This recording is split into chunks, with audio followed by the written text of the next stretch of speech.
Hello and welcome to another episode of SDAQ&A. My very special guest today is Jim Wagner. How are you, Jim? Good. Great to have you here. Last week, those that were watching know we had a few technical issues. Jim has now got new mic, new camera, sounds great, looks great, and Okay. we're, we're going to have a great conversation. We will go over what we went over last week because some of the info was lost, and it's good just to have a nice, fresh start. So, everyone that's watching, just a quick little plug before we officially start.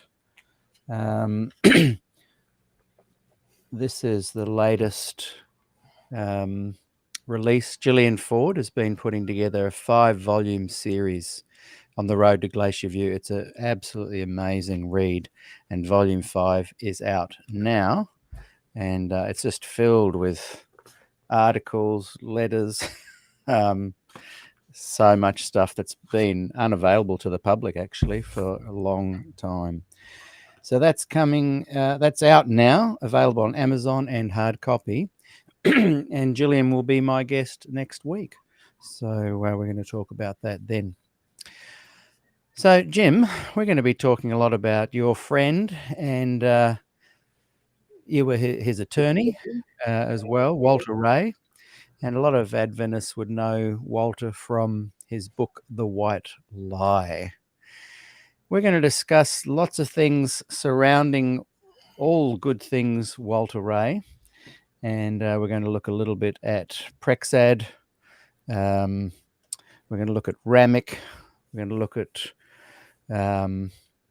some of the implications of Ellen White and borrowing, touch on Fred Veltman. I've sent out a resource to a lot of people. You shared with me some information.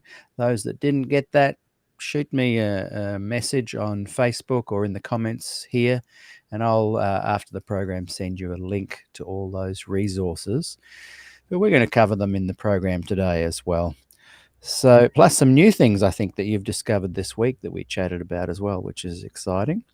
So let me just check that I've just sent a link out to a couple of people that needed the YouTube link, and then we'll get started. Yep, that is there. Okay, Jim, so attorney and friend of Walter Ray, where will we begin? Well, I wasn't an attorney when Walter and I met. He was the pastor of the Long Beach Seventh-day Adventist School.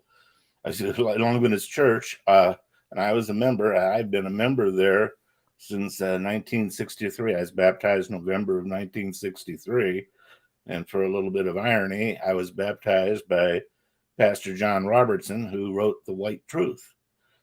That's an interesting book. Yeah. I found that book actually raised more questions for me than answered. Yeah. It was because the church, it was an example of the church again trying to get ahead of the curve.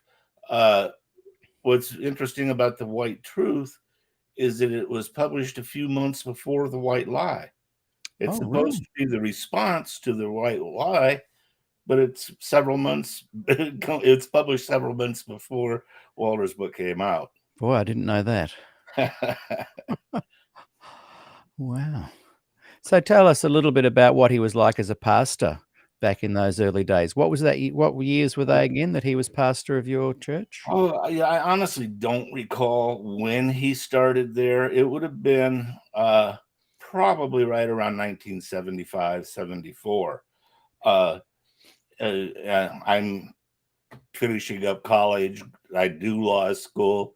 I've been out of law school just a few months, and in September of 1979, he had a big presentation at the church, and it was all of the stuff that would end up in the White Lie that motivated the church to agree to have him present a formal presentation for the church's analysis, and that's what led to January of 1980 Glendale meetings.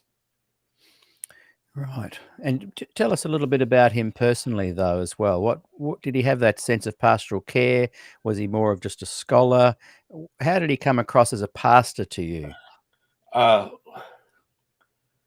he and I were not close at first. That would be unfair to be seen as a judgment on him. My plate was very full too at the time. Uh, we pretty much didn't interact much at first. It was the meeting in '79 when I showed up for that meeting, and I was stunned by the evidence. I was an attorney. I understood there's an old saying in my business that if you got the facts, argue the facts, or pound the facts. And if you don't have the facts, well, then you better pound the law. And if you don't have the law on your side either, then pound the table. Walter was pounding the facts. Yeah. Okay. Yeah. Yeah. So did that have a big impact on the audience as he's unpacking this stuff? Because Oh, yeah. I know for me, when I first started reading the book, did it come out in 84? Do you remember? I can't. 82. 82. I didn't get my hands on a copy until 84 or 85. And I was just a young guy, so not necessarily steeped in all the Ellen White. I would consider myself to be quite progressive, young Adventist, but I couldn't read it. I had to stop reading it. I must have got a couple of chapters in.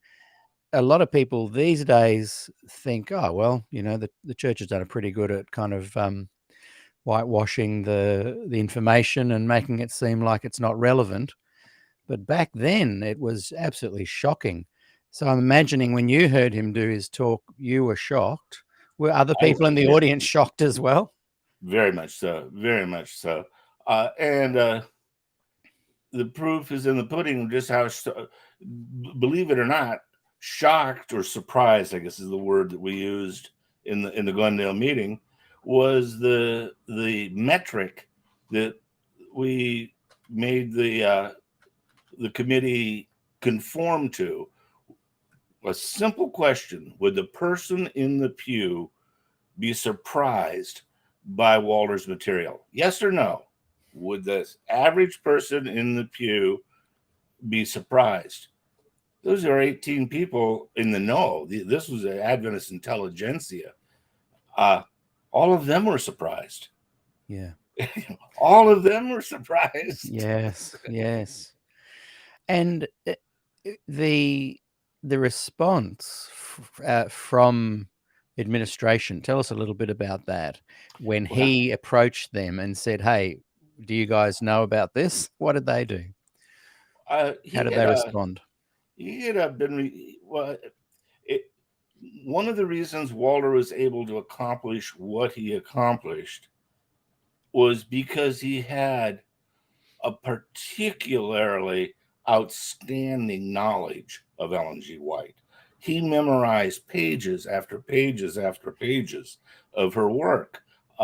His idea of a sermon was to take 5 or 6 of her books up on the podium and recite large passages of it. Mm-hmm. He's kind of a hell and brimstone guy when it came to the spirit of prophecy. And what happened is he then got introduced to a couple of to the works of a couple of 19th century Protestant writers, and he was stunned, including one book had Ellen White's signature on it. He did a funeral for a family that was 5th generation Adventist, and as giving the pastor that handled the funeral, they gave it as an honorarium. They gave him this book from Ellen White's library, and even with her signature in it. And he's reading it, and page after page, he's recognizing it as something that he had read in her works. So are you saying the book he was given wasn't an Ellen White book, but it obviously come from her library because her name was in it? Right. So that goes a long way to prove that They weren't on a high shelf and she didn't read the material. She Exactly. had it in a library. We already knew that. She'd signed a name to it, so she definitely read it. To Oh yeah. those watching now who are not fully aware of what we're even talking about, like what's the big fuss, some people might be saying. What would you say in a nutshell was this big revelation that was being shown to people? Why was it a bombshell? What is a revelation? A revelation, by definition, is you become aware of something you didn't know before. A lawyer would say, but for something God did, you would not know this. Mm. And it turned out that instead of visions, she had a library card. I Mm. mean, that's a bit cheeky, but I mean, she really did have quite a nice library. And I think too that people can justify and explain away. Well, she was led to certain texts, and she was able to compile some really great ideas. There's two things I want to say. One is that the problem with that is that she claimed to get these visions from God. She didn't claim to have gotten them from other men and compiled them. That's one of the big problems I think we need to look at. Um, and the other thing is the claim that has been made. Well, it was only a 2%. Even in Fred Veltman's study, the 8-year-long study revealed 80 to 90% copied, paraphrased, borrowed. Yes, maybe 2% was word for word. What are your thoughts on those two things? One, her claim was no, this came from God, and two, the downsizing of it only being 2%. Is that correct? You get put into an awkward position of now you're having to make a judgment on her character. I am pretty comfortable with avoiding that. Yeah. Are you going to believe in the Bible or in the spirit of prophecy because of her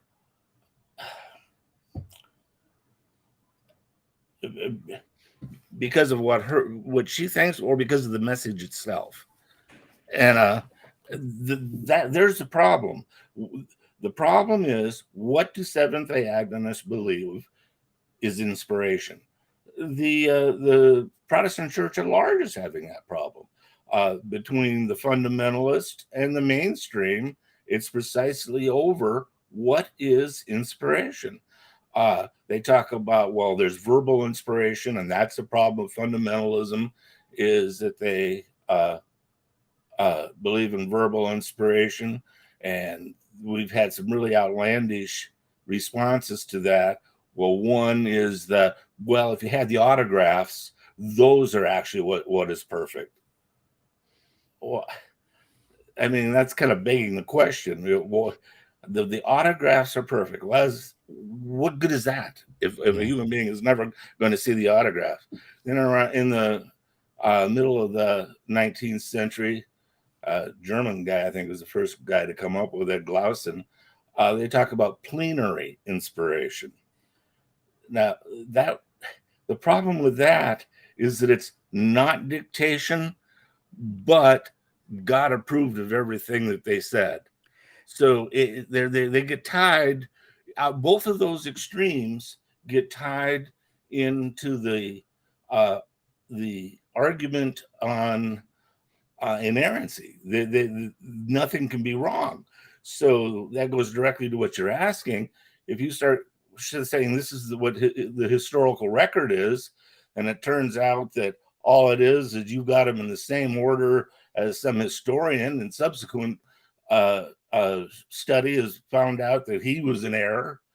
Yeah. You know, it's okay for him to have been in error. He wasn't inspired, but you were supposed to have gotten this from God. Yeah, exactly. That's a and, good point. Yeah. and so there in a nutshell is the problem. Everybody's Yes. stumbling around inerrancy is what it boils down to. That's a good point because a lot of what she borrowed under the claim that it was inspired direct from God has turned out to be wrong. At that time, Yeah. the two studies that we had were McAdams on Huss and I think Graybill on Luther, and both of them were just studies of a chapter or even less, a half a chapter of the Great Controversy, and both of them, they're both trained historians. So when they're going through the Great Controversy, what they're evaluating, they can quickly see when dates are out of order and the like. They've got advanced degrees in the orthodox dates of things. Yeah. So you'd think if it was divinely inspired, she may have had similar wording to some of these other people that she borrowed from, but God would have corrected some of the errors. You shouldn't have been there. I don't know. Now it's God as editor. I, I I don't pretend to know how revelation should work, because I ended up being. You're going to end up being one of four things. You're going to be a non-believer like me.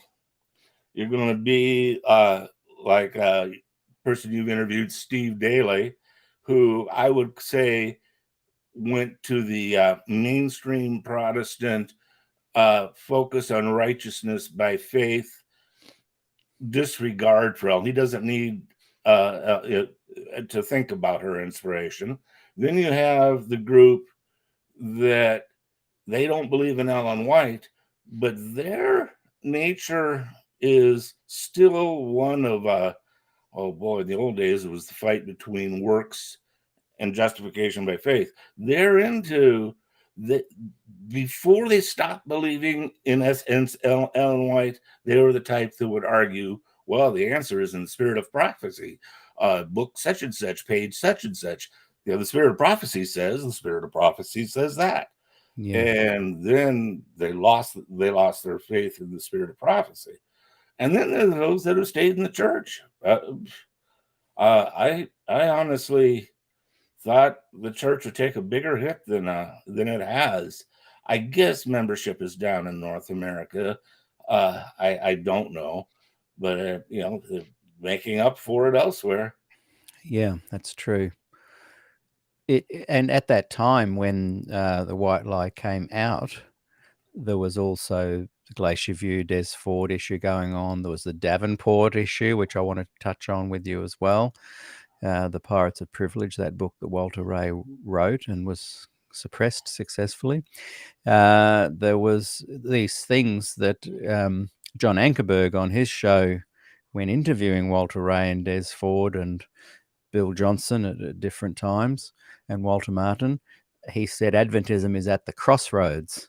And then I would say I was a young bloke growing up during that time, and I do remember lots of apologists coming out from America and coming to our campus here at Avondale, just smoothing things over quite successfully for the next 10 years. In fact, there was a lot of the smoothing over by the apologists, and then behind the scenes, a lot of pastors just losing their jobs if they didn't toe the line.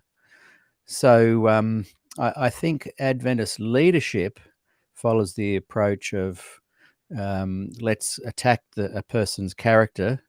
Let's not necessarily refute the claims.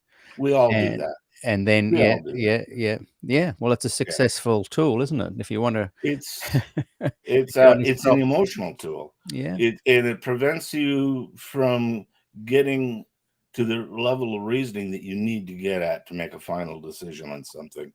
When you make the opposition to what you are opposing a moral issue about their bad behavior, all of a sudden you're not talking about the substance, you're not talking about inspiration, you're not talking about revelation, you're talking about, gee, is Ellen G. White a fraud? Gee, and where do you end up? yeah. You're going down a cul-de-sac. You've gotten sidetracked. You'd hope individually that we would all understand that we make these ad hominem attacks. That's a way we kind of cope. We're personally offended by things. But you'd think as a leadership, at administration, the remnant church would know let's be honest and truthful. Instead, I've found suppression, axing of jobs, rewriting history seems to be the norm. And you'd hope that the remnant church would have a more of an ethical approach to these things. You had so many you had so many conclusions in that statement. I don't know where to begin. Just take it as a comment. I'm interested now in exploring a little bit about PREXAD, which is basically the place where Walter and you went Yeah, I was there. to discuss these concerns with the administration. It stands for President's Administrative Advisory Board. Executive committee. Yeah, and there's a number of PREXADs that have occurred Right. over different topics and different things. Yes. There's one over Glacier View and Righteous by Faith, etc. But this one was to do with Ellen White and plagiarism. I'll get you to tell us the year of that so we know where it nestles in history. But January 29th and 30th of 1980. yeah, wow, that was a big year for Adventism, wasn't it? 79, Yeah. 80, 2 big years. So the church had said to Walter, yes, we've known about this all along. Lead us into PREXAD. What happened? What are your thoughts on it? Give us an expansive view of what happened at PREXAD. Well, first of all, we made Neil Wilson created a 2-page letter that he sent out to the people that were to be on the committee that framed the issue, and yes, he very specifically said we don't think there's been a lot of borrowing, but we don't know, and we should know. That was the tenor of the letter. He also said the burden is on Walter Ray to prove. So we ran with that. Have you got the letter you could read us? Could you? Neil Wilson's letter? Yeah. Oh, okay. It's to the 18 people. Dear colleagues, for some time, Elder Walter Ray, pastor in Southern California Conference, has been researching the writings of Ellen G. White. He has been a strong promoter of the blessing that comes to each of us and to the church. As I'm telling you, I've got a really bad copy of it here. I'm having a hard time reading it. That's it. I won't torture you by trying to read it. That sounds okay. It's in the stuff that I sent you, and anybody can just ask you for the copy of it. It's there. But that in there, he said he set the stage by saying we don't think there's much, and the burden of proof is on Walter. So then I wrote a position paper that I'm told there are still. I've been looking on the internet for to see if the Glendale tapes are still available anywhere. 3 tapes of the meeting were made. Walter got one, the White Estate got one, and the General Conference got one. And the agreement was that no one was going to release them. They were just there so that everybody could have a record if things got out of hand. Within 90 days, they were available in the Adventist Underground. Have you managed to find one? And this is the PREXAD meeting you're talking about. Yeah. Have you managed to find one? I'd love to go. I haven't. If all I've found is footnotes to them. So I'd be curious if any of your listeners have heard the tapes. But through the mid 80s, they were a hot item. I bet they were. So we created a position paper that said that made them have to stick to the points that are public record for the Adventist belief system. we started with Neil Wilson saying that he thinks it's small. Then the next one, the first big attack on Ellen White as a plagiarist came a year after James White died. She slapped her name, for no better way to say it, on a book that contemporaneously the Adventist Church was selling Coney Barrenhausen's sketches of the life of Paul or something like that. Christ, I can't remember exactly what it was, but it was 882. So they Paul. shipped Ellen off to Europe for 2 or 3 years. They took everything that book off the market, and she doesn't hit the big time again until the release of The Great Controversy, which is 1888. There's an interesting vignette on that where Kellogg is being interviewed in around, I don't know, the early 1900s, maybe 1906, 1907, somewhere in there, and he talked about, wow, The Great Controversy came out. I told them it was completely unsatisfactory. She's borrowed material and it's all wrong. So they, in the preface of the next edition of The Great Controversy, is the paragraph that would hold. It was the levy that got through 1919. It's still the levy that appears in 1951, F.D. Nichols and Ellen G. White and her critics, and it's that, hey, before 1888, she didn't give people the credit that she should have, but it wasn't really a big deal because she didn't really know the standards and practices. After 1888, wherever she quoted, there's quotation marks. And F.D. Nichols comes to the conclusion that, and I looked at it, there's only 4% has been borrowed, because that's what he found in quotation marks. And that sustained them until Walter started sending them stuff in the late 60s, and then it accelerated in the 1970s. In 1970s, you get McAdams with Huss, Graybill with Luther. There's another guy, Jonathan Butler, did something. And of course, the one that really was big was Ron Numbers with Prophetess of Health, because that was a general selling book. So non-Adventists bought that book. They went on to make a movie out of that book. So, which book was made to movie? Prophetess of Health. The book. Look at the. I know the Wellness. Wellness. Yes, that's a really. Wellness. It's a great movie. It's got that famous actor in it. What's his name? From Silence of the Lambs. So I'm sorry. I just want to quickly bring up Adrian has just mentioned Kerry Wynn may have Walter's tape in his material, so I'll ask him about that. We've got hey Pete, thanks John, appreciate your channel, your guest was spot on, she had a library card. And Stephen Beagles has written, I wonder how many people today are guilty of copyright violations in music and video production. People sample other people all the time under the fair use. Yes, that is true, and probably a lot of people are.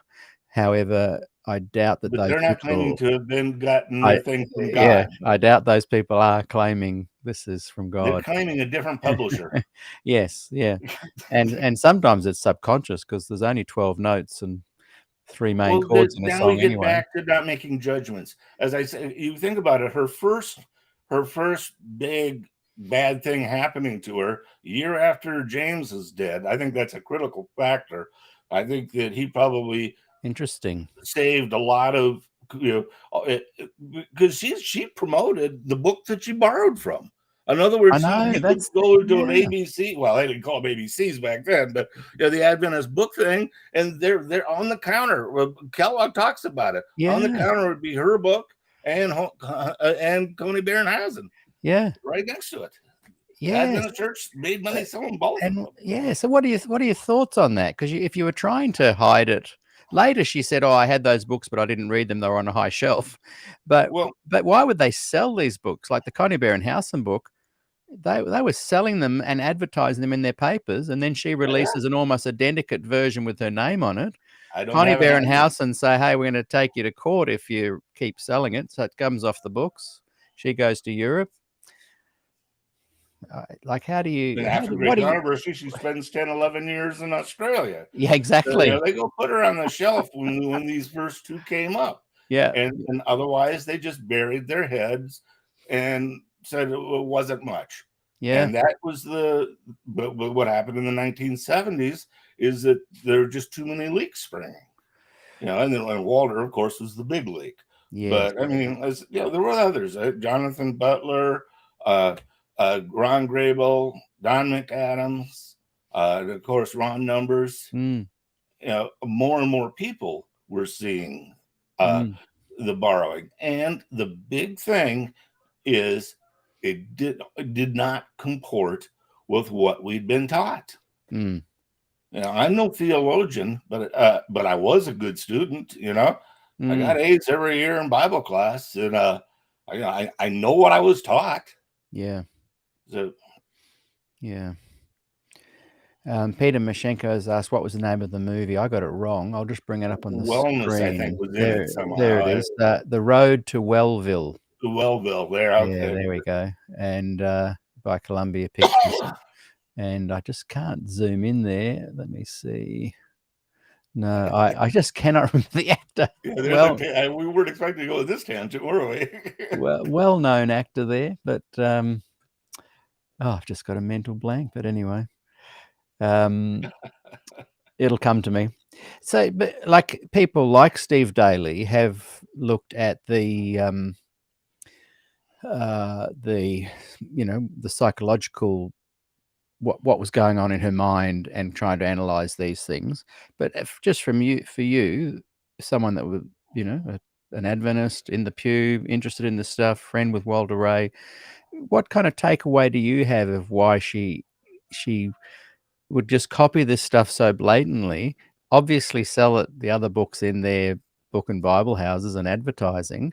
What would have been going through her head, do you think? We can't The judge or extrapolate, but just out of interest, the what's your answer is I opinion? truly don't know. Yeah. I will give your listeners very square answers on just about any issue, but when it comes to psychoanalyzing Ellen G. White, that is, I, it's just beyond my ability. Mm. Having been an employer of over 100 people at a time for 20 years, so I've seen a lot of people come and go on there, and then having practiced law for another 15 years and all, I have seen a lot of inexplicable behavior in my life. Yes. I Yeah, don't yeah, know. yeah, I've seen a a lot of inexplicable behavior in yeah, my and life. as humans, we're quite conflicted and confusing. Yeah.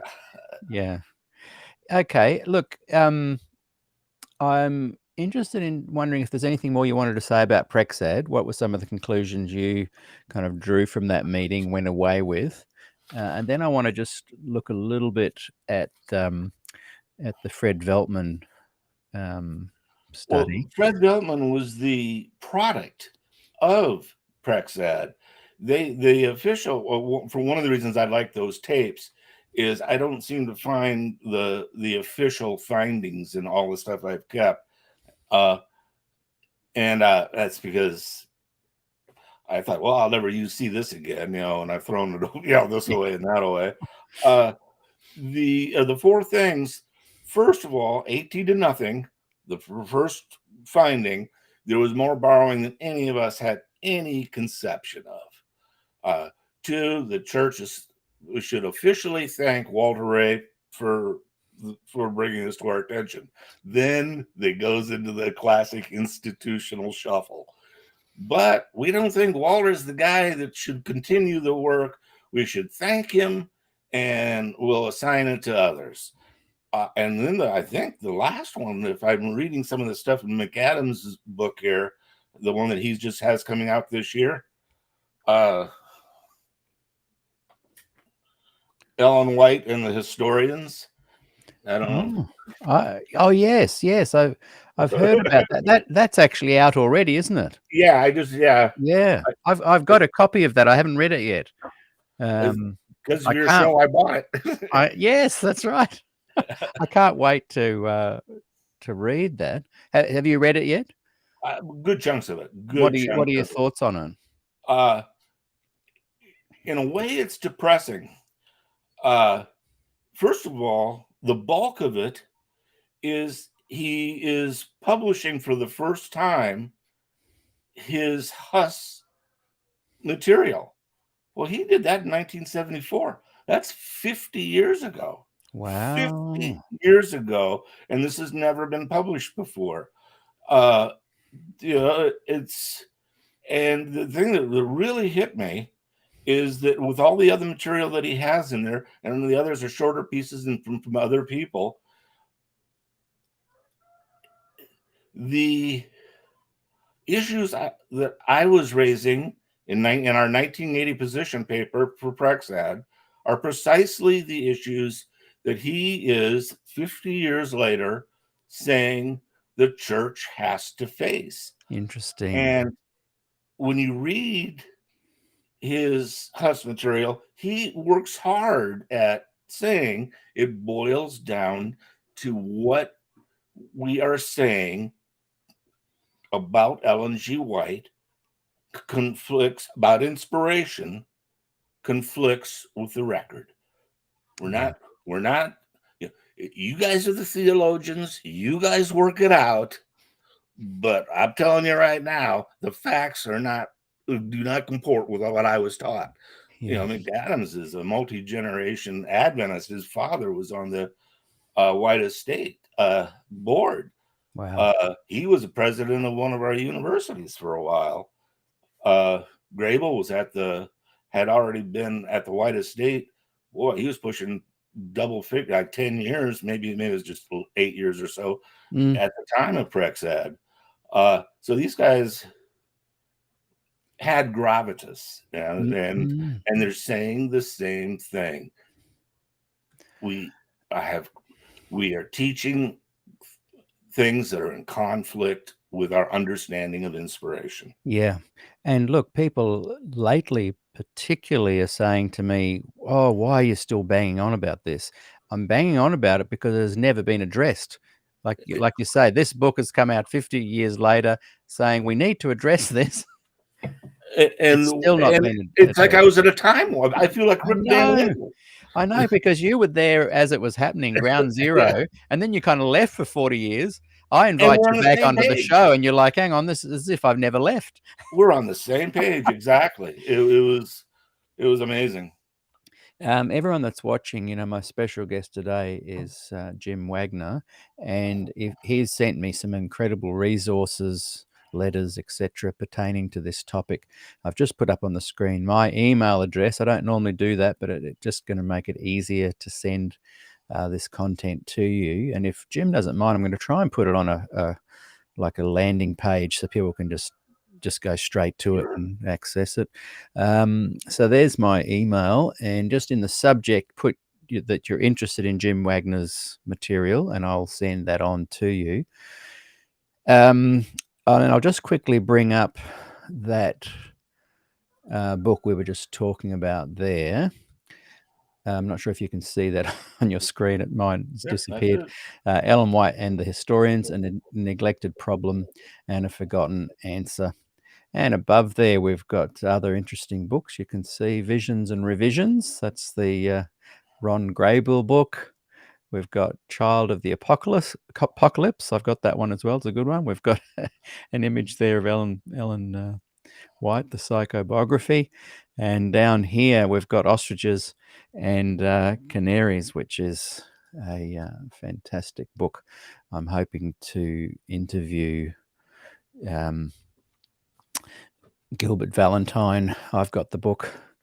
It's a really good read. It kind of puts everything we're talking about into perspective. It kind of explains a little bit about why we're in this loop, this endless loop. And instead of people getting all butthurt that we're talking about it, I'd rather them just go, okay, well, let's talk about it. Let's address it and finally put it out there. And I think people can move on. Even Mormons are doing that with Joseph Smith. And they're quite open and honest about what their findings are in recent times. I ran across a page since last week that Veltman put out that I was genuinely surprised at how candid he was about the problems and again he focuses it on inspiration. What's sort of annoying in his circumstance is that he's one of the guys that should be telling us a reworked doctrine of inspiration. Yes. You know, you're the theologian. Tell me about it. Yeah. And all he's doing is saying someone else should work on it. Yeah. Well, that's a good segue into what I wanted to chat a little bit about now, and that is the Fred Veltman study.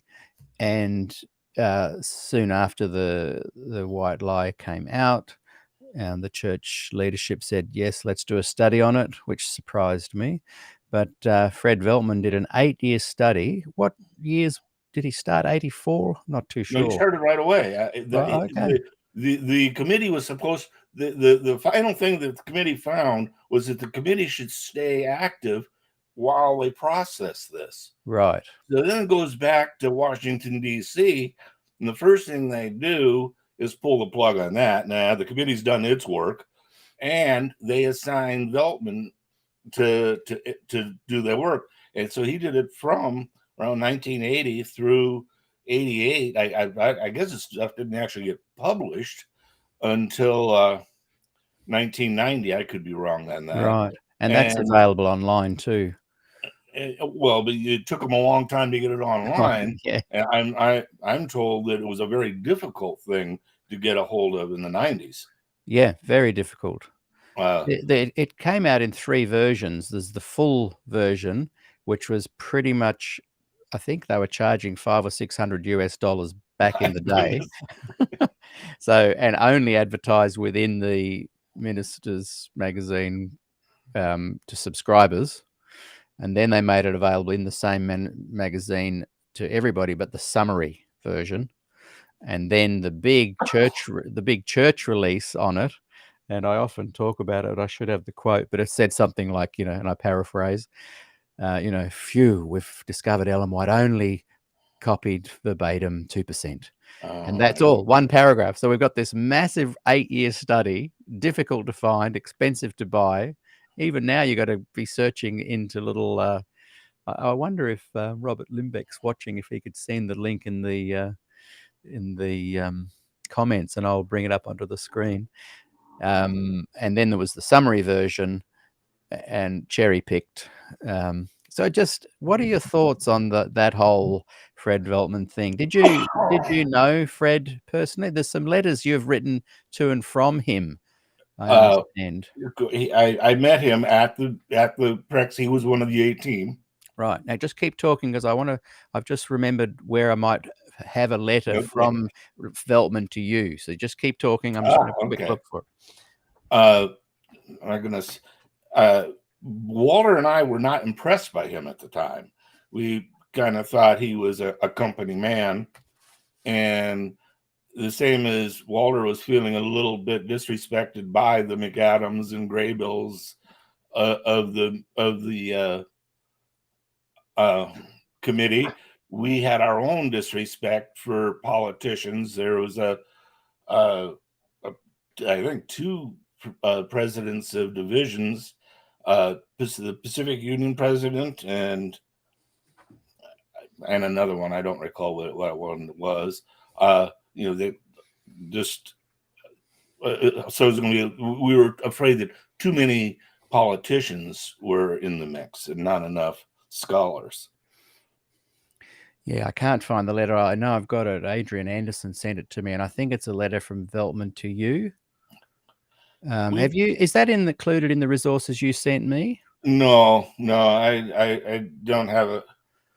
I Or did read a letter from him recently that I found 7 or 8 pages, and it didn't it was obfuscating and it was filled with whatabouts. right. And again, whatabouts are like about making a judgment about the badness of the person that Ellen White's a fraud or whatever. Is that it gets you off topic? Yes, Yeah. yeah. Whatabouts. We're here to talk about this. You want to have a show on what about? We'll talk about it in what about show. Yeah. Yes, yes. Hey, we'll bring on Robert Limbeck is watching. Hey, Robert. Robert and I have talked about doing a program on the whole Fred Veltman thing. So it's in the pipeline one day. Originally, Jim Cox was appointed to do the study, but a month later, he was appointed as president of Avondale. And I remember when he came here at that time. Did you know Jim? Was he one of the 18? No, he was not. Steve Beagles wrote earlier about the music copyright, etc., and he's added, yes, we were all taught that she got all her information from God and with no outside sources. I believe this was an overstatement. And Chris Lucas, the Protestant View Live, has written, Stephen, I just want to make sure I'm understanding you correctly. Are you defending her? Am I And defending her? no, Stephen, this comment I just rose there. And Stephen has written back. So there's a little conversation going on the side that I'm just bringing into the to the conversation between you and me. My grandfather was the treasurer of the Review and Herald Publishing Association during this time. He never spoke about Walter Ray, but I'm sure that he sided with the Ellen White estate. And Robert, if you could send, I know I've asked you several times and you have sent it to me, but just so I can get my hands on it quickly, the link to the full Veltman study. If you send that to me in the comments, I'll bring it up onto the screen. Who has written this? For someone who wants 2,100 pages of light reading. Yes, exactly. I was even thinking about just reading it here as a 2 or 3 episodes, but maybe I shouldn't. This is from Braden Rico, and he said it seems that there is more transparency in the KGB than at the White Estate. Oh dear. And Chris has written, I tend to think it's delusional to think that Ellen White could write all these books by herself. Well, I think her process was she would gather together all this material, and some of it would be the copied material and some of it would be her paraphrases of it. And then people like Marion Davis and Fanny Bolton would do an amazing work of collating it and bringing it together. I don't think they even realized that they were kind of helping her put I together think they had plagiarized to. material. They came to know it later But I on. think they were true believers. Yes. Yeah. In other words, now you run into the fruits problem. What is the biggest test of inspiration? By their fruits you shall know them. It's how do we know something's inspired? It conforms with canon. Yeah. So the circular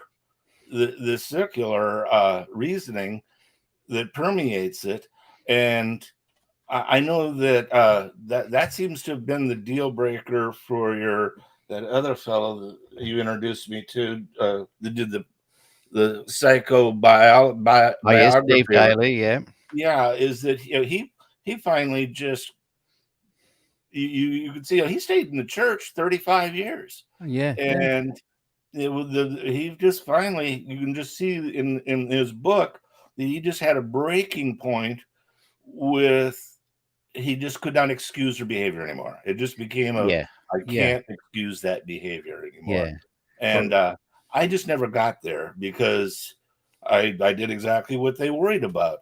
I started backing away and looking at inspiration and revelation, and ended up losing my faith in the Bible. I don't Yeah. see inspiration or revelation in the Bible. I see it as just another Historical try to record. man. Yeah, historical record or stories. Yeah, Yeah. it's human Mm. created. And maybe that's the slippery slope that Neil Wilson Neil Wilson, yeah. was trying to, and Ted today, trying to, And so once you you say, start see, I told you questioning, so. once you start questioning the authority of Ellen White, you can question the authority of Adventism, you can question the authority of Christianity, the Bible, and it's like a slippery slope. So maybe they're Well, trying think to about protect it. that. Yeah. Mark and Luke were not disciples. They are not first party witnesses. Yeah. Paul famously not a first party witness. Yeah. Yeah. Yeah. Yeah. Yeah. My daughter asked me the other day, she's 9, and she said, "So Jesus didn't write the New Testament?" And I said, "No, no." When was that stuff written down? I said, "Oh, maybe 40 years after he died at the earliest point." And she said, "Chinese whispers, Daddy. Chinese whispers." um, the where was I going? Oh, yeah. So I just randomly, these are some of the things that kind of shocked me when I read The White Lie. This is the patriarchs and prophets, compared to Bible history, Alfred Edersheim. Um, the copying of the actual titles of each chapter were the same, almost Yeah. identical. The first one, creation, the creation. He wrote creation. She wrote the temptation of fall. He wrote the fall. Cain and Abel tested. Cain and Abel, the two ways. Seth and Enoch, Ellen White. Seth and his descendants. Ellen White, the flood. Him, the flood. After the flood. After the flood. Tower of Babel. Babel. The call of Abraham. The call of Abraham. Abraham and Canaan. His arrival in Canaan. So even the actual order was just copied identically. Yeah. And you'd think, well, maybe, and that goes page after page. It just keeps on going right to the end of the book. But now ask yourself an operational question. Why couldn't God work that way? Exactly. That's an interesting problem. How would you answer that yourself? I mean, I'd say again, back to the claim that it came from God, and you're selling your books based on this is information given to me as gems from heaven. When I If back she, away from the big questions, first of all, to say that God exists is an axiom. In other words, you're a way a lawyer might respond to that. I guess a famous French mathematician right around the time of Napoleon said, "God is a hypothesis I don't need." I would, as a lawyer, say God is a fact, not an evidence. In other words, you got to start by proving there has to be something revealed. And there's the problem for inspiration and revelation, especially revelation. Revelation, by definition, is but for the divine act, you wouldn't know this. You wouldn't know that I'm sending my son to die for you. You wouldn't know I created the earth in 7 days. You couldn't know that. But I told you that. That's revelation. And inspiration, then you get into the problems of degrees. We've all been inspired. Music uplifts us. We get inspired. The happiness of our children inspire us. Yeah. I mean, all sorts of inspiration. So that's not working for you in terms of a model of the supernatural. So I know I'm disappointing that way, in that I'm not fighting for something. But to me, the burden of proof is on the person who's trying to tell me this revelation. Yeah. It's always upon the person making the claim. Yeah. So I guess I'm saying the church is making the claim that she was inspired beyond just an inspirational person and inspired lady, but they were selling books and bringing converts based on her being a direct connector with God. God spoke into her ear. She conveyed those messages. That's where, to me, it becomes unethical. Yeah. Then I think it would be interesting for you to then read the 1919 material. So funny that you say that's right here. Prescott Yeah. Prescott went to his grave accepting her good faith. Yeah. You know, and you're always going to have the problem of Kellogg in the Kellogg interview. He says, "Yeah, she's a good person. Where she went, good things happened." Yeah. So that does not fit with the conclusion that she's a walking fraud. Yeah, that's true. So to say she's unethical, and again, that's the complexity of human nature. I And think I that's where mentioned. I think I that's where mentioned. Daly, you could really see that when the penny fell for him, is when he was reading somebody's analysis that said, "Oh gosh, Ellen actually lived the life of a multimillionaire." Mm, Well, I've been to Elmshaven many times. Less than a mile from. I had my mother's father came from a family of 9, including 6 women.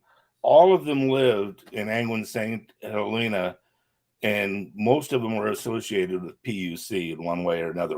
Worked for the sanitarium, worked for the college. All of us cousins always called it the anthill because we had these 6 old ladies that were right there in Angwin. And it was their house was a mile from Elms Haven. You had nothing better to do, you pop in Elms Haven for for a Sabbath afternoon tour. yeah. No, not Sabbath. No, it's always closed on the Sabbath. It's funny, like where she lived here in Australia is literally half a kilometre down the road Yeah. from where I'm sitting right now. Yeah, that's interesting. And my mother is a bit of a local historian for all things Kurrajong and Avondale, not just Adventist things. And she's stumbled across a heap of letters. There's a well-known local family called the Lamplows, and hi, any Lamplows that are watching. And their ancestors were well known at helping to build community up back in the day. Plumbers, builders. They were very hands-on in making this community grow at its structural level. And this mum has discovered several letters between Ellen White and these Lamplow families saying, hey, look, I want to pay for this person's fence to be refixed, or that house needs new plumbing. I want to pay for that.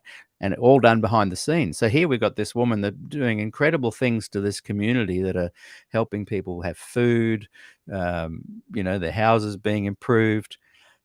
It's hard to then go, well, this is unethical over here that she's borrowing this material. I mean, part of the reason I wanted to be able to explore it honestly is to somehow find answers to these questions, but knowing full well that we're humans, we're complex, may never find answers to them. Exactly. Peter Mashenko wrote before, 40 years after, that is much sooner than most. Yeah, that's true. But I think people would agree that some of Paul's writings were around that time. But yeah, most would say 70 years after Christ's death. And Stephen Beagles has written, Peter, I think you explained her writing process exactly correct. I suppose her inspiration was in knowing which authors to use. And he also added, Jesus and the apostles most certainly believed in the inspiration of the Old Testament. And I guess that's at the heart of it, particularly this part where Stephen says, I suppose See, her inspiration was in knowing which authors to use. That's too simplistic a statement. Jesus was very well read. He knew his canon. But remember, he's also the guy. The Pharisees thought they had him nailed on a couple of things. I told you it's been 30 years since I wrestled with this stuff. but I recall they tried to catch him supporting a violation of the law with a prostitute, in that he was forgiving her and she should be stoned or whatever, and making meals on the Sabbath, I think, was another one. So and what exactly does he mean when he says, I'm not here to end the law, I'm here to fulfill the law? I noticed the other fellow that you and I talked about that was on your show, that what he Kerry, was it? Kerry Wynn? Yes. Yep. Whoops. Yeah. Are you there? I can see There you. we go. Yep. Every once in a while it disappears on me. Okay. Boy, I'm sorry. That discombobulated me. That's okay. I'm not sure what my point was. Your screen probably disappeared your end. Yeah, exactly. We can see you here, no worries. Okay. I just quickly put up on the screen. I thought I could click on it to show the link, but this is the link to the Fred Veltman. So if you want to type that in, I don't know if you can cut and paste. I tell you what, Robert Lindbergh, can you just messenger that to me now, and then I can cut and paste it, and I'll bring it up behind the scenes and share it. Might be easier than people writing it down. Oh, sorry, go ahead. Back to Christ on that. Yeah, in other words, he used canon differently. In other words, and then we start reading mainstream theology on this stuff. They speak of, well, how inspired is Chronicles? And Chronicles is sort of like always the caboose when they're talking it. Esther and Song of Solomon, controversial on whether or not they're inspired. There are different levels of inspiration. There's the message of salvation, which is the whole point of Revelation. He wasn't. There's a lot of people that can accept a lot of Christians that can accept evolution and Christianity. It's mind-boggling for me. I cannot reconcile a 6,000-year-old Earth. What is that saying about God, that he would give us such a confusing circumstance? Why work outside the realms of physics? Yeah, and then if it is physics, if you can put them together, taking 4 billion years to get around to us, it's hard to think that I'm special. Yeah. It's easier to think that we're just like the dolphins.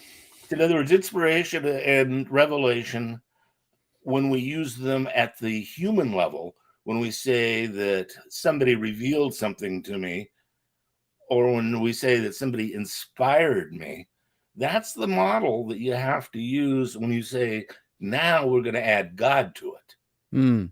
God is the sender of the message. God is the cause of the supernatural act. That is inspiration, that is revelation. That's where the reality of a 13 billion year old universe doesn't conform with a personal God. In other words, I can get tongue-tied, but 13 billion years is a long time to work up finding the love object there. Yeah. Hey, Jim, we're just going to take a little few-minute break. I've just got to go and attend to something there with my daughter doing some online stuff. We're going to come back and explore further some of the Fred Veltman information. I was under the impression that there were Ramik people. Oh, yes, we're coming on to Ramik as well. That's okay. Definitely, there's a lot of people wanting to know about Ramik. So we will be back, everyone, in just a few minutes. Okay.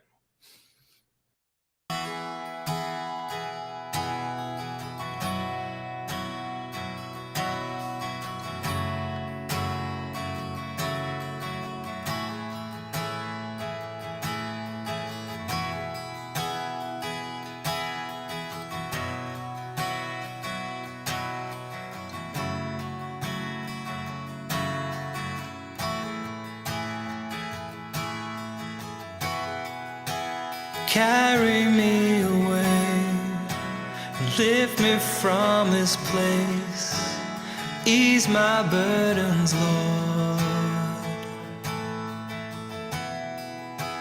Take me to your world, let me see your face, carry me away. When I close my eyes, I can see your face, and an ocean of love washes over me, and I am in your presence. Carry me away, lift me from this place, ease my burdens, Lord.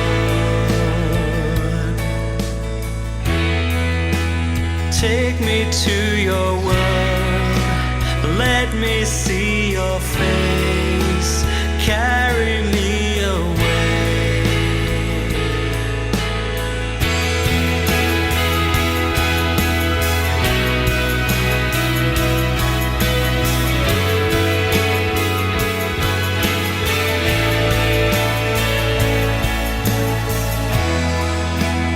When I hear your voice, the power of your word,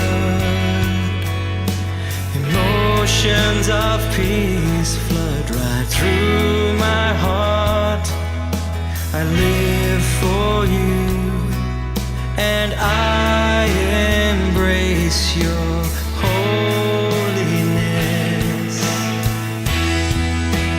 Carry me away, lift me from this place, ease my burdens, Lord.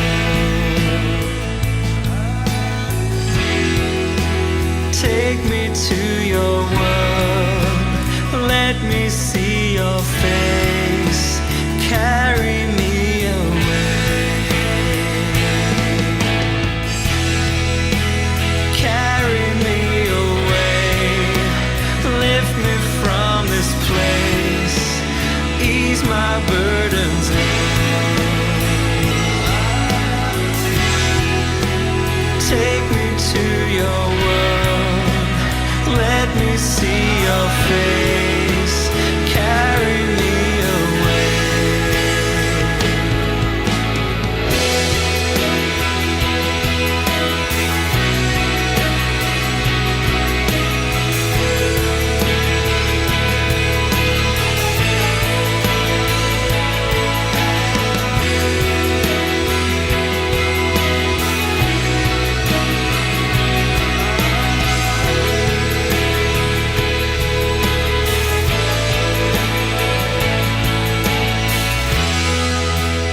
Carry me away, lift me from this place, ease my burdens, Lord. Take me to your world, let me see your face, carry me away. Carry me away, lift me from this place, ease my burdens, Lord. Take me to your world, let me see your face, carry me away.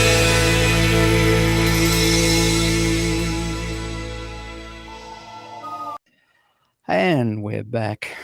That just reminds me, everyone, our show will be starting at 12 Sydney time every week from now on, just as a bit of an experiment. A lot of people have said, can we move it to their lunchtime over here? And also some people in the States on the West Coast, Los Angeles, etc. That'll be 7 p.m. start for you guys. Apparently that works a little bit better. And also, if you did enjoy that song I just was playing. It's called Carry Me Away, and you can buy that for $1 if you click that QR code. Or if you have Spotify, you can listen to the whole album for free. Follow that link there. And those that are keen to support the channel, there's a code there as well, just simply on PayPal. And you can find me on paypal.me/Peter Dixon Music for when I was more of a musician than an interviewer. So my very special guest today is Jim Wagner, and we're continuing our fantastic conversation. Every show now I'm planning an hour in to have a little 5-minute break. I've had lots of requests for people to have a little toilet break. I need to often go and just do something on the computer for my daughter. She's doing homeschooled. She is doing homeschooling. And just quickly, I'm going to bring up, Robert has sent me that link. So I'm going to bring that up for people to be able to find online.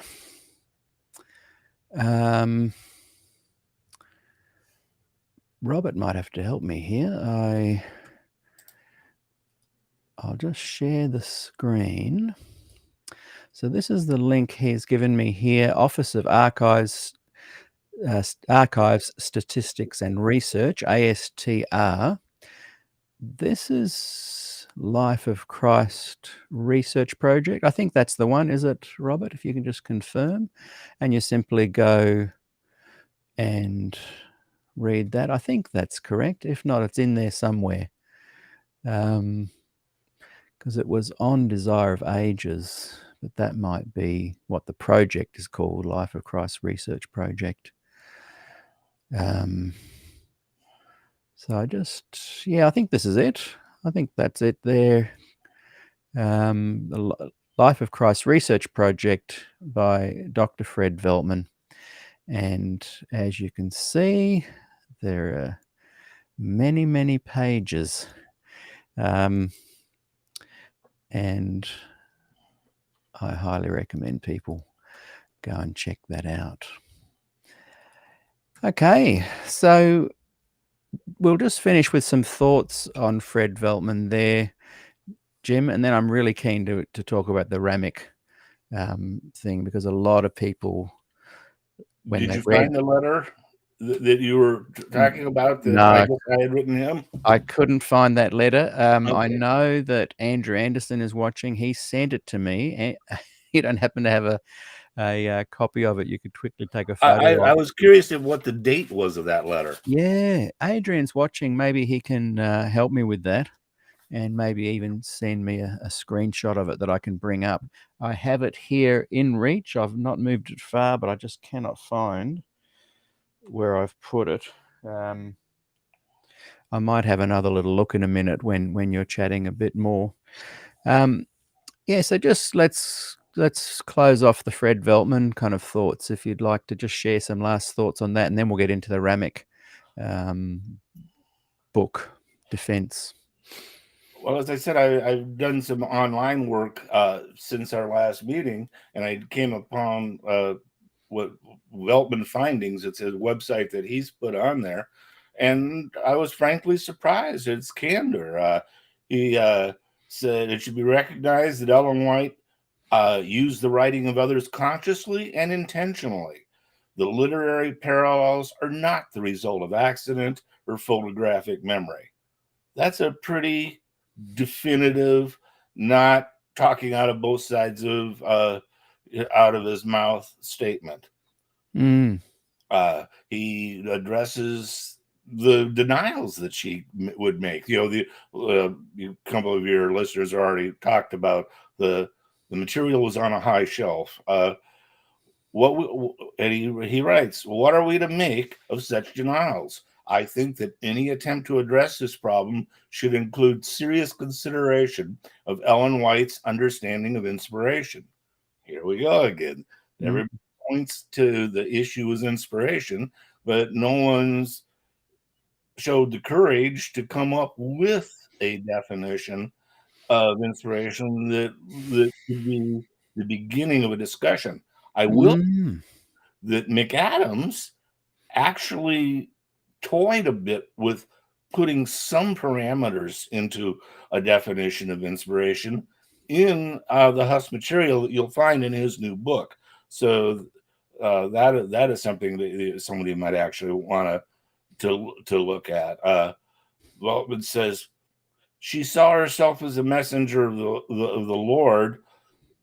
The special character of Ellen White's commentary is to be found in its practical use of scriptures and its stress on spiritual realities and personal devotion. Well, see, now we get into this touchy-feely. What the hell does that mean? Yeah. What is the special character? So he went from being quite blunt to he's going off into very ephemeral phrasing. This is McAdams or Veltman? That's Veltman. This Yeah. I'm reading Veltman stuff. Yeah. I believe the issue concerned her was the authority and truth of her message, and not its originality. For Ellen White, all truth ultimately originates with God. The problem with that is that is that plenary concept of inspiration. They use their own words, and yet God was careful that their own words were the words that he'd use too. Right. Yes. Let's see. Hey, we've found a copy of the letter that I can bring onto the screen, and Adrian has told me that it is dated March 18, 1980. So I'll bring it up and we can share it with everybody. This is... Well, that's Fred to me, March 18th. So this is Pacific Union College. Can you see at your end? Oh, yes. Believe it or not, that I do have. That letter I do have. Right. I misunderstood. I thought he had my letter to Fred. That's what I thought too. Okay. Yeah. I don't know if Adrian, do you have that other letter? But this is the one, Dear Jim, thank you for your letter. Well, if he has a question about the letter, I'll try to answer it. Will I read that letter? Is it worth going over just to bring it? I don't know. It's thank you for your letter and I won't read it all, but just a couple of things. And for the copies of Ellen White's comparative material, your frank comments on my evaluation of the presentation and supportive research are also appreciated. I too wish you could have entered the discussion. It was disappointing to have Elder Ray comment without answering our questions. I was not able to discover whether my questions, at least, were not carefully framed, not understood, or were intentionally dodged. You can see why Fred would upset Walter and me, that he's making Walter the problem there. Yeah. And when you go through the first half dozen paragraphs of that letter, on the one hand, he said, oh gosh, if this is all it's about, well, then we could have answered that question after just one day. I didn't really have these concerns. But then the problem was Walter didn't present enough. Yeah. Now, what is it? Yeah. Did he present too much or did he not present enough? Well, he didn't look for exceptions. He didn't look, it's the classic, but what about? But what about this? Yeah. What about that? And therefore, Walter didn't show any objectivity. You've got 2 days. You've got what, 6 hours a day type thing by the time you get done for lunches and bathroom breaks and who's going to be the secretary of the meeting and who's going to be talking. Yeah. Walter had 12 hours or so to make the best case he could.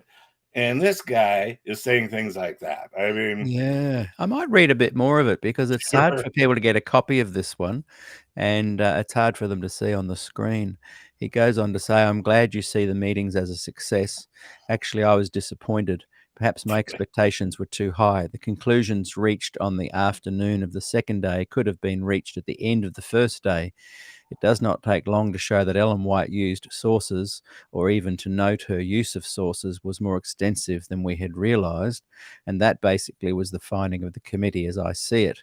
Jim, there are some obvious differences between your understanding of what we were attempting to do and how I viewed my purpose on the committee, even as a guest. Let me at least clarify my position as you comment on my remarks throughout your letter.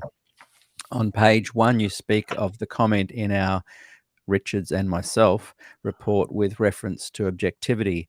My statement had to do with the objectivity of the analysis of the impact. You can even consider objectivity, granting no one is objective, until you get adequate data. Walter did not provide the data. He only compared similarities and not differences, and both need to be treated before the moves to the second level. The impact of the borrowing, which by various statements Elder Ray was indicating he was already endeavouring to evaluate. It was never my understanding that we were meeting to decide if Walter Ray had actually proven that F.D. Nichol's position on borrowing was correct. I'm not out to defend Ellen White or Nichol and did not view the task of the committee in any such light. If the purpose of our long session was to decide if Ellen White used more sources than previously recognized, then the meeting accomplished its purpose and could have completed its work in one day easily. Much of the documentation was either not relevant or redundant to this basic issue. What are your thoughts so far? I can't believe how many things just came together on that. First of all, he mentioned in there that he was a guest, and I went to the Neil Wilson letter and looked at the 18, and now I remember Veltman was not one of the original 18. One of these people, and earlier today I told you I stumbled upon the notes I took contemporaneously in the meeting. I was shocked to have found those.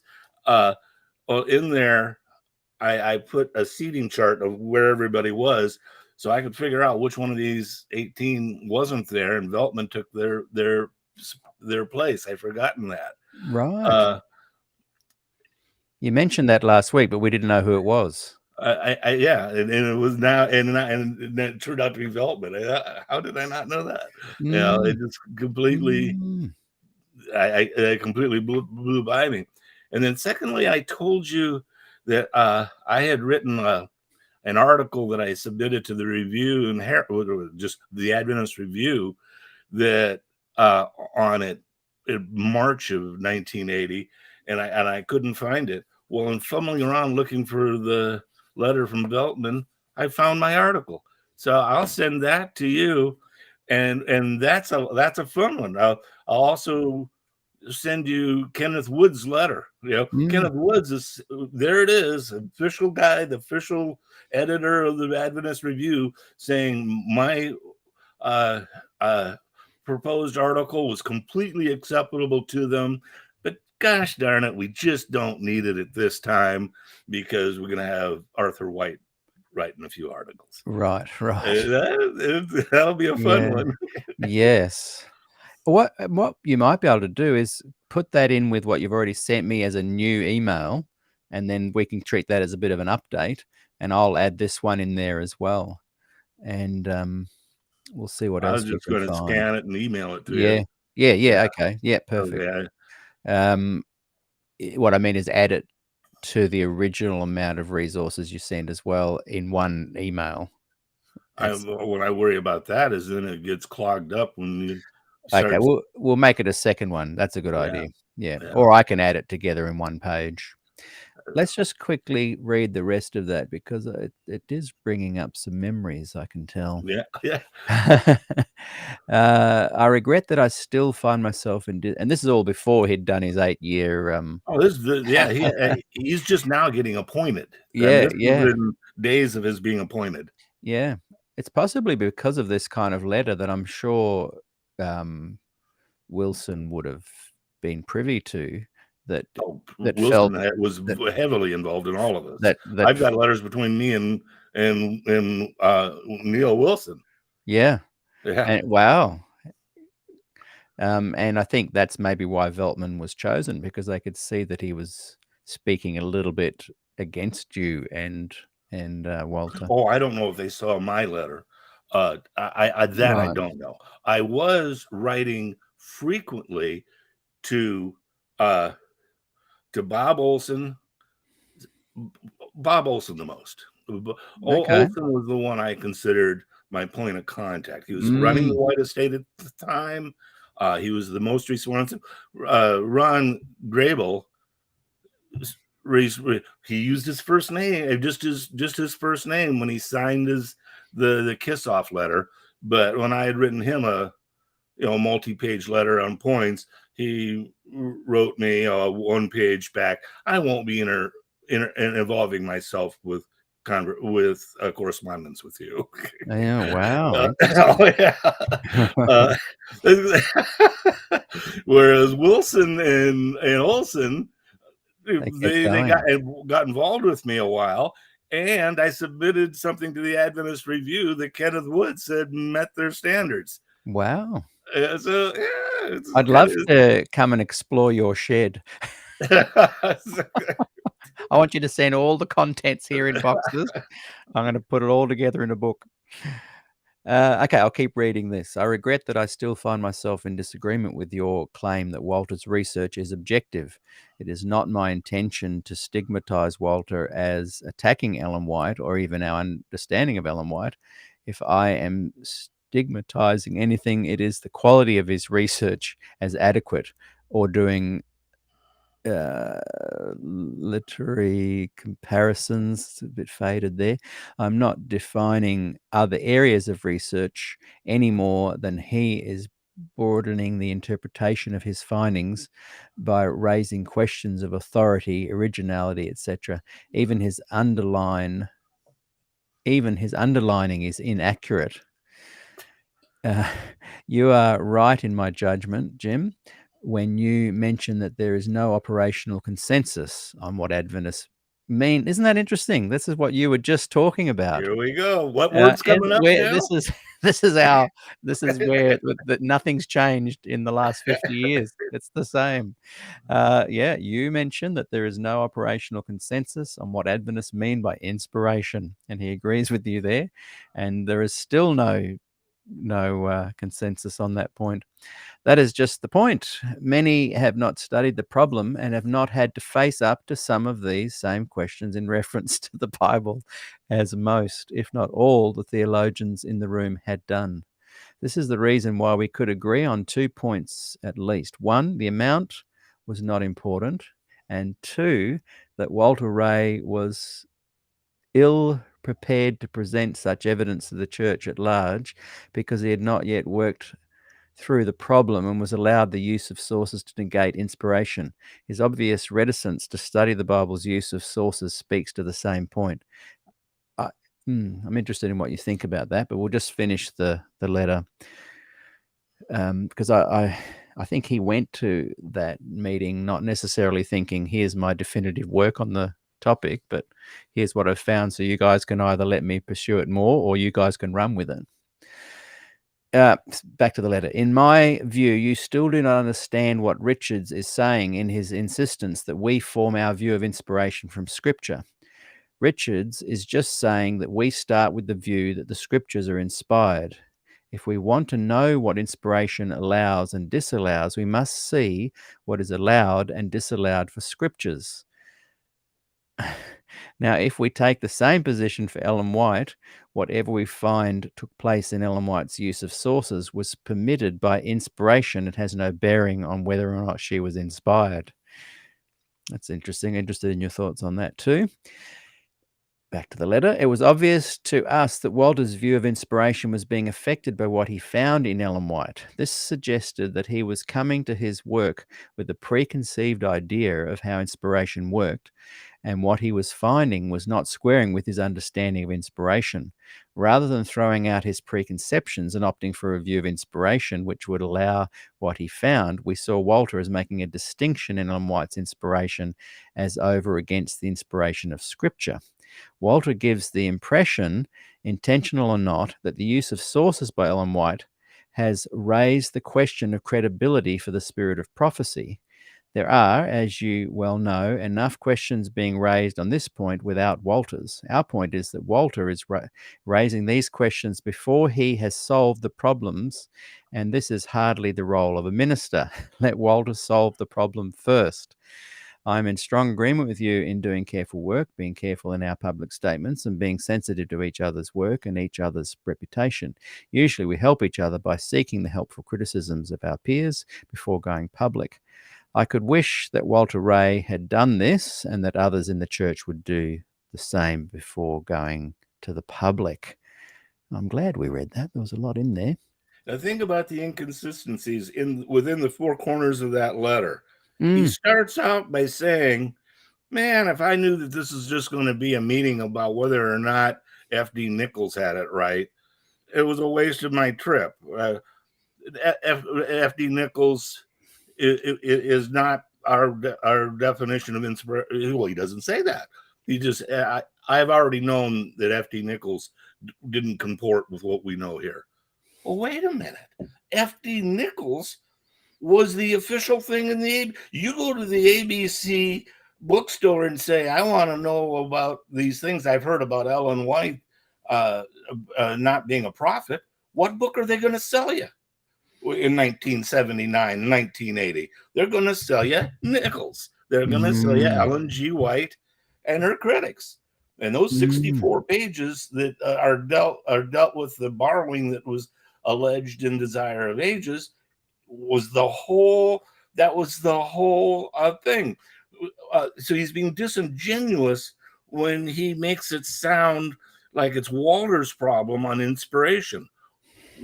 What we made them do when you read that position paper that we started the conference with is that we held their feet to the fire.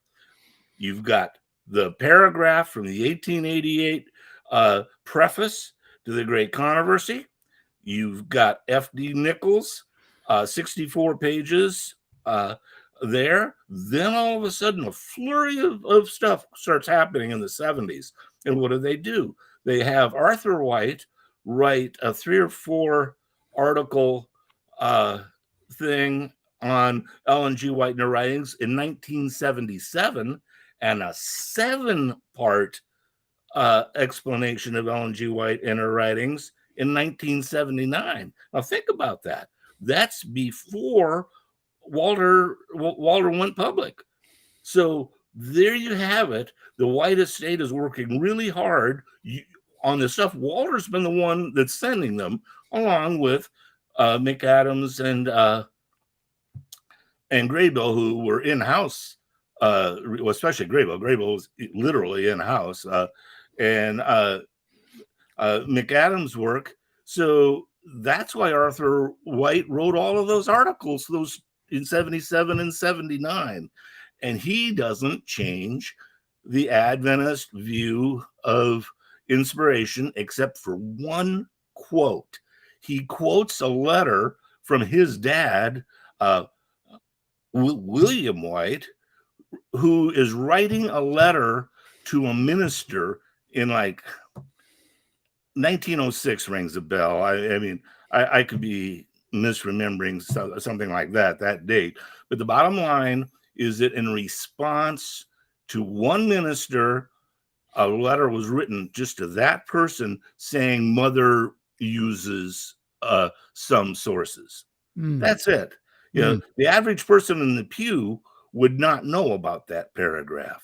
You go and read Ellen G. White and her critics, you would not know about that. You read the SDA commentary, you would not know about that. But finally, in 1979, Arthur puts that quote out there, and he does it in a way that says, and this is what the church has been handling it all along. That's simply false. And in fact, the proof is in after that letter in 1919, it's still a big issue. There are people that are just unhappy with the way the spirit of prophecy was being handled by the church. Yeah. So you can see that in the 4 corners of his letter, he doesn't seem to realize how inconsistent he's been. Yeah. Right there. Yeah. And I wonder, it surprises me that he would be like that, because he's participating in the same typical cover up that that is always the MO for the Adventist leadership. That now you slipped over into wanting me to psychoanalyze someone, and I'm Yeah. real careful about We'll not take that going as a there. comment. We'll take that as a comment as well.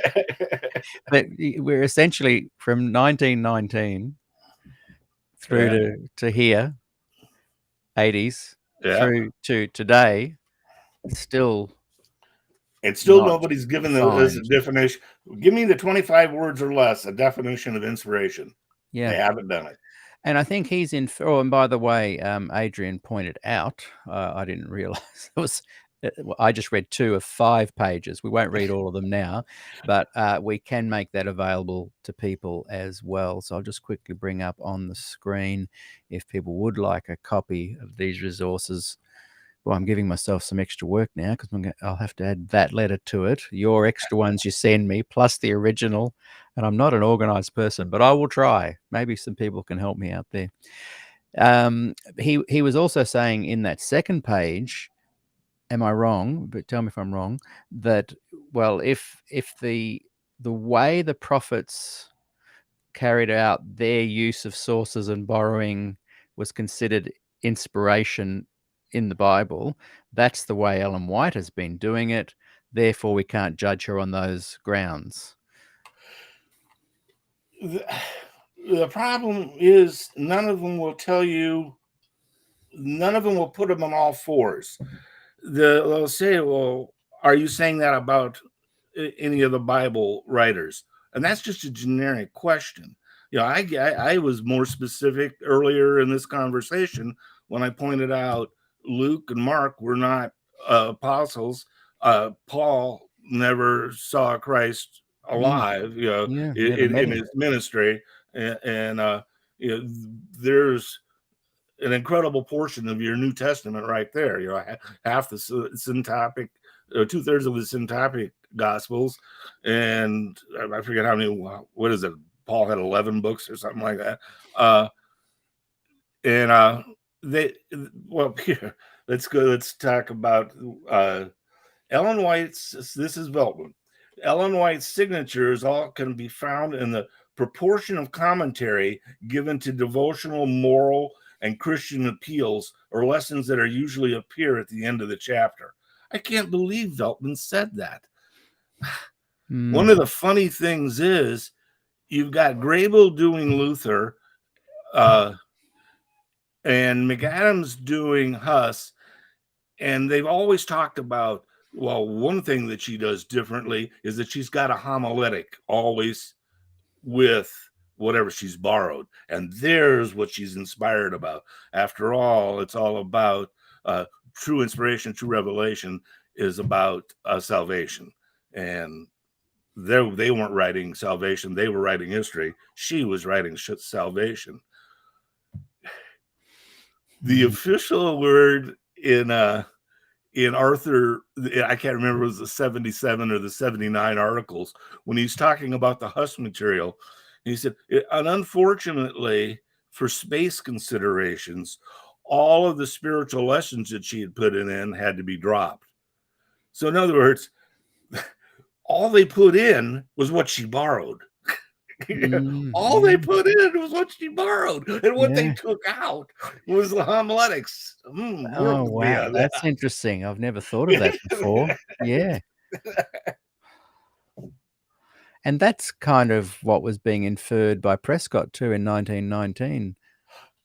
My favorite line in Prescott is, you know, I have seen her, you know, on many occasions eating oysters with relish type thing. You know? She loved her oysters, and if I thought that somehow was proof that she was violating inspiration, you know, I wouldn't believe in her. Because what Neil and Pearson were saying in just before Glacier View, that's come out of a couple of letters that have been discovered of them writing to each other, was they wanted to draw a line in the sand. They wanted the questioning of Ellen White's authority to cease. But how can you even know what her authority is if you haven't defined inspiration? and you'd loosely call it spirit of prophecy and wear the remnant because we keep the Sabbath and follow the spirit of prophecy. But you're right. The gem that's come out of this interview, this conversation, is where is that definition of what inspiration even is? Has it was it found in Veltman's 2,000 page? Not at all. Like I said, I just read you this thing that he's got up now. Yeah. So that's his. There's no definition of inspiration in this. Yeah. Although he does talk about her. Here's a nice line of his. And where are you reading this from? Let's see. Is it on a website? Yeah, it's on a website. Can you share the link in the comments? I can try. How do I do that? Where do I put? I don't know how to. Down the bottom there, it says type a message.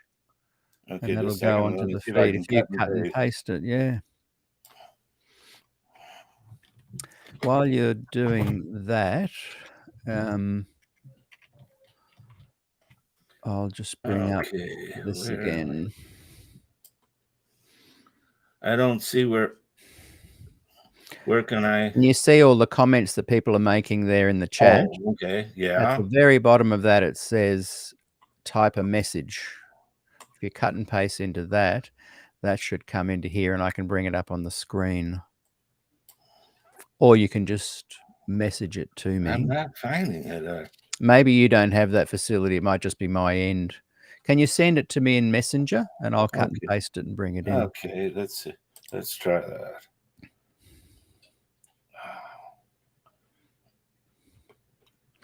And Stephen Beagles has written. We're getting so many comments, I just can't bring them all up. Yeah, go ahead and talk while I'm doing that. You do that. Steve Beagles said the church as a whole have known the problems with Ellen White since 1990 Bible Conference, and that was hidden till the 70s. So they're just not wanting to come up with a definition. I think they feel that any definition may lead to the questioning of the authority. You're presuming something that's not in evidence. I'm not convinced they've got a definition. I lost my faith. Someone asked also hang on, where is it? There you go. There's the Veltman link. You've sent that? Okay. Someone also asked, was Bill Johnson one of the 18? I think he was. Johnson. That name rings a bell. Just a second. Have a look. Have you got that list of 18 names? Yeah. The person that headed it was C. Ralph Thompson. He was a general vice president of the whole. He was, he's number 2 guy behind Neil Wilson. Robert Olson, who of course was secretary of the White Estate. Elder Blem, who was president of Pacific Union College. H.L. Calkins, H.H. Douglas, F.E.J. Harder. Johnson, Harold Lance, W.R. Lesher, D.R. McAdams, Jack Provencha, W.L. Richards, Mrs. Otella Stafford, M.C. Torkelson, L.D. Venden, J.O. Waller, Mervyn Warren, and Jerry Wiley, the attorney. Those were the 18. One of those didn't make it. Veltman got substituted in. And second day, as I recall, another guy from the White Estate, another young scholar, I think his name was Nix, sat in also. But so the 3 people that had any exposure to that were not on that letterhead were me, Nix, and Veltman. Other than that, you just heard everybody that was in that room. That was in there, yeah. I'll just share onto the screen that link you just sent. So this is the one, the Desire of Ages Project. That's what's confusing to me. It's called the Desire of Ages Project, and also the other one that Robert Lindbeck sent. This is just the summary, isn't it? And the one that Robert sent earlier was this looks like this document looks like it might be a summary, but I mean it's freestanding. See, it's got its own footnotes. It's Yes. Oh, yeah. yes. Yeah. It's a really important document to read. And I encourage people to try and find the full 2,000-page one as well, which I think is the one that Robert I can sent earlier. guarantee you, I'm not going to read it. So those that want the easy way, just go and read this one. It's where is it? It's nonsda.org, and then just look for the Desire of Ages project. And I wonder, sometimes the church does label different headings so that it's harder to find as well. And I recently was looking for some material, and they've got 3 different dates as well. So when you search the date, you won't find it because they've changed the date on the actual document. So so there's some clever ways to hide material. Hey, look. That's been fantastic. Moto Sapien, how you going? He said L. Venden was probably Lou Venden, pastor of Loma As I Linda. recall, he was at Loma Linda, yeah, and some of these people I've heard. Jim Nix, okay, yeah, that was it. That was he was young back then. We all were. And Ray has said honest people call the borrowing what it was, theft. That's a theft is an intentional act. Who knows? You're running into that problem that by their fruits so you know them.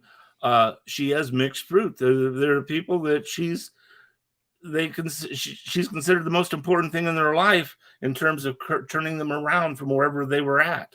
And for the rest of us, she was more of a burdensome checklist of don'ts. Famous, I think it happened in Australia. Some little kid was being interviewed, and they asked him about what were Adventists. And he said, "Oh, they major in minors." And that kind of summed it up, and you're busy. Well, you can't eat meat, you can't wear jewelry, you can't go to movies, you can't dance, you can't play interscholastic sports, you can't wear makeup. I mean, you can go on and on and on with these rules. And for some people, that's what the spirit of prophecy is. It's a cross to bear. It's not a light. For others, she's been a light. She was neither to me. I presumed her inspiration. The ones that I didn't adhere to, I thought I put that on my to-do list. We use that verse out of Corinthians about we're looking through the glass darkly. Yeah, you can put things off kick the can a long time by saying, I guess I'm just seeing through the glass darkly. Yeah. I think too, another reason why it's important to have this discussion and these discussions, and to hope that church leaders can bring some of these definitions into a closer focus, is because the church is hindering itself. There's those who go, right, this is rubbish, but still stay and try and make it work. And there's those that go, you guys are rubbish for questioning. And so they stay. And there's, generally speaking, 2 churches in one within Adventism. And they're both hindering each other's ability to move forward and progress their own movement. It's not... there's a joke that practically every minister from every religion tells. In the early 70s, I was a fitness instructor that had, oh my goodness, I guess 10 ministers from the city of Long Beach in it, huffing and puffing with me 3 days a week at 7 o'clock in the morning. And they all would tell the joke about the guy that was being given a tour of heaven. And, well, they're the Catholics, and they're the Muslims, and they're those are the Seventh-day Adventists. They think they're the only ones up here. And of course, every church is, if you're a Baptist, you say, they add their name. The Baptist. Yeah, they're the only ones up here. Yeah, that's a classic. Hey, look, we'll just have one more quick before we move on to Ramik. Who is more guilty, Ellen White or her publishers? Well, first of all, she was the publisher. You got the Whites. The Whites were a force in Adventist publishing. I mean, James personally ran it much of the beginning. And yeah, then they did go to other people. I know Bates was an editor for a long time. But I mean, there would be no Adventist publications without Ellen and James, period. Yeah, that's true. Do you think that Steve Daly's thoughts on this, that they were making a lot of money from their publishing, does bring in some of these unethical things as See, true? I'm kind of an entrepreneur. I have nothing against making money. It was certainly the family business. It was certainly the family business. But you know, I ran my own business, and it wasn't just nefariously trying to take advantage of my customers. You know, I was trying to do a good job. You know, here we go again with, you know, is she a cross to bear, or is she someone who's producing good fruit? And the answer is, or is the wrong word. It's and or. She did both. Did I think she did wrong? Yes, I do. But who hasn't? Yeah.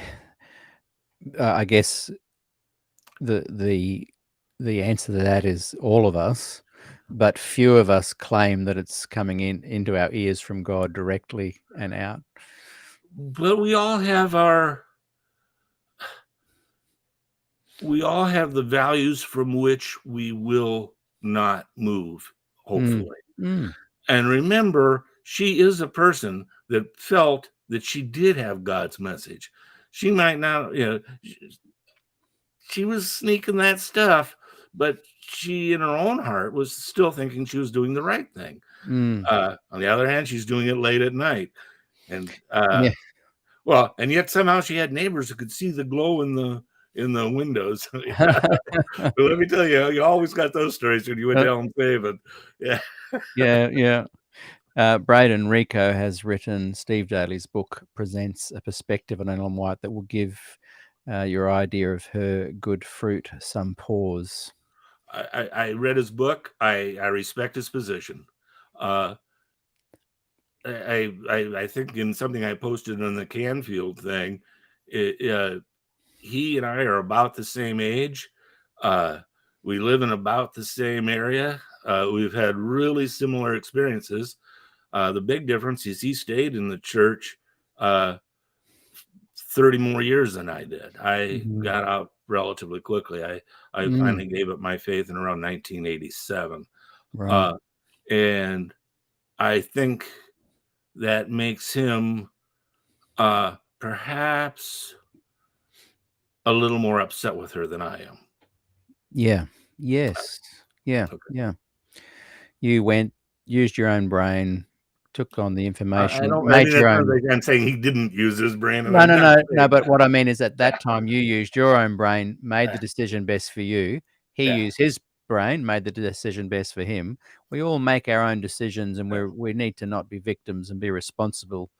But it does explain why you would be less caustic about it. That's what I was trying to say. Yeah. A couple of questions from Bon Barris. After hearing the stories from Jim and other past guests, the question that is swimming in my mind: was there a cover-up and suppression of truth in the part of the SDA leadership? To what extent?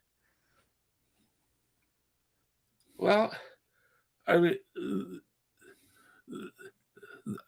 I guess you might consider our leadership is all in the Garden of Gethsemane, asking if this cup could pass. They really, really, really wanted this cup to pass. I think it's very interesting that you got those, 7 and 4, 11 articles from Arthur White in 77 and 79, all trying to put out the fire before it even got lit. the same as they produced the white truth before the white lie even came out. Yes. Yeah. Are you saying, how do you call that a cover up? Gee, they're Mm. ahead of the curve on those things. Mm. And yet, what's their message? Their message is the same one as it was in 1951 with F.D. Nichols. Don't worry about it. It's not much. What is there is unimportant. And the spiritual stuff is the important stuff. That's been the standard line from get-go. Stephen. And by the way, it's the same. Yeah. Here's where I think the church is the church is just a microcosm. As I said, I stepped out and started looking at the Bible. Why do I accept the inspiration of the Bible? And frankly, this discussion that we're having in this little parochial thing of Ellen G. White is precisely the discussion that the Christian church writ large is working with between fundamentalist and non-fundamentalist is their definition of inspiration and revelation. Yeah, and it's interesting if Peter Mashenko has written, that's true, let he who has not sinned cast the first stone. And sometimes it's easy to cast these stones. And I know the Christian body at large loves to cast stones at Adventism, but they're dealing with their own unique inner conflict with those two things you just mentioned there as well. One of the things I gave you is a picture of a cover of these two books, Divine Revelation and the Divine Inspiration of Holy Scripture. These are by a Methodist theologian, William Abraham. Again, he's about my age, and he wrote those books. Those books came out in 80 and 81, right when I was looking for these things. And, Adventists are derivative, are leftover Methodist. Ellen G. White was originally a Methodist. So you could be comfortable with that. And also, they're very small books. They're like 100 pages each. And they're very well footnoted. And when you read through those footnotes, it's a who's who of theologians from heavily the 18th, 19th, and 20th century. And there's a Baptist in there, and a Catholic in there, and a Calvinist in there, and a Lutheran in there. And they're all talking about what is inspiration and what is revelation. So if you want to get a hold of if you really want to wrestle with these spiritual questions, I really recommend these as really a concise source to get into the deep end of the pool on. What was the author's name again? William J. Abraham. Right. And it's one of the things that the material I sent you. Right. Yeah. Great. And just a reminder, if people want a copy of that email of resources that Jim has sent me, email me at avondalemusic@me.com. I'm going to be busy, I can tell you that. And I just bring up another here. Stephen has said, I've heard many people claim from the pulpit that they had a word from God. That is very true. I guess what I'm trying to tease out is that if there's one thing to say, look, God's given me this word and I feel God has called me to do this ministry, to write this book and to share this idea and to run this podcast or whatever it might be. There's a difference between doing that and having a whole movement start based on spirit of prophecy, the keeping of the Sabbath, the Lord's imminent return. And I think Chris wrote an interesting thing there. Everyone is guilty equally. Someone should have been trying to bring Ellen back down to earth. And I think that's the 1919 conference. They were saying, let's bring her back down to earth, not pedestalize her. And your group title is a good example of that. Canwright certainly tried to keep her feet to the fire. Canwright really, the first people to take her to task were the local ministers in Healdsburg. Healdsburg's a little town outside Anglin and St. Helena and all that Adventist ghetto that's around Pacific Union College, Yeah. the sanitarium, and they accused her, and I forget, 1889 kind of rings a bell. The Heldsburg Ministerial Society or something like that really took her to task for plagiarism, and Canwright was in the 1880s, as I recall. So there were people out there, and obviously that minister was motivated in 1906 to write to Willie when Willie said, "Mom, borrow stuff." So there's always been that little undercurrent somewhere. Yes, yeah, but never quite. The loose ends have never been tied off. Yeah, and that they were able. But when your big thing is pushing education, you know, our founders were autodidactic. None of them had college educations, and yet they all, they're teaching themselves Greek and Hebrew and reading heavy duty stuff. And autodidactic people have a way of getting into cul-de-sacs. yes. And Adventists got into cul-de-sacs. William Miller was classically thought he had it all figured out. The decoder ring theory of prophecy. Yeah, exactly. It's not an isolated thing to Adventism. Right. Yeah. Moto Sapien has written, the more I listen to you, Mr. Wagner, the more I appreciate your intellectual honesty and genuinely enjoy listening to your perspective. That's very gracious. Thank you. Peter Mashenko has written, yes, I think there may be an emotional attachment involved with Steve Daly that goes beyond simply a dispassionate weighing of the evidence. But that's kind of okay as well. I know in this book, but part of the reason I had to stop reading it was like Steve Daly on steroids. Well, and there you go. Walter is more acerbic. Daly, even when he's saying, "I've got to call her a fraud," just says it very graciously. He's that type of person. My personality is a little bit more like Walter's. Yeah. And that's okay. We're all different. I am funnier. That's true. I'm realizing that. I think Peter wrote this also. I thought Inspiration, Hard Questions, Honest Answers by Alden Thompson was exceptionally well done on the inspiration of Ellen G. White in the Bible.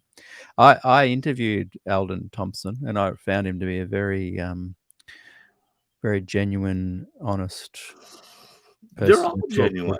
But I wouldn't agree with. I found that book a little bit kind of apologetic, but not from a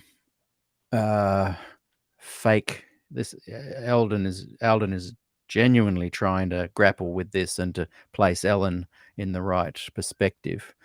But I think he did. He, what was his definition of inspiration? I don't think that fully comes. I'll listen. What's his? Yeah. Peter has just said, what was that book again? Just in case he doesn't get the link later. What was it again? Just hold it. Yours is reversed as well. There's two. The first one was the divine inspiration of Holy Scripture.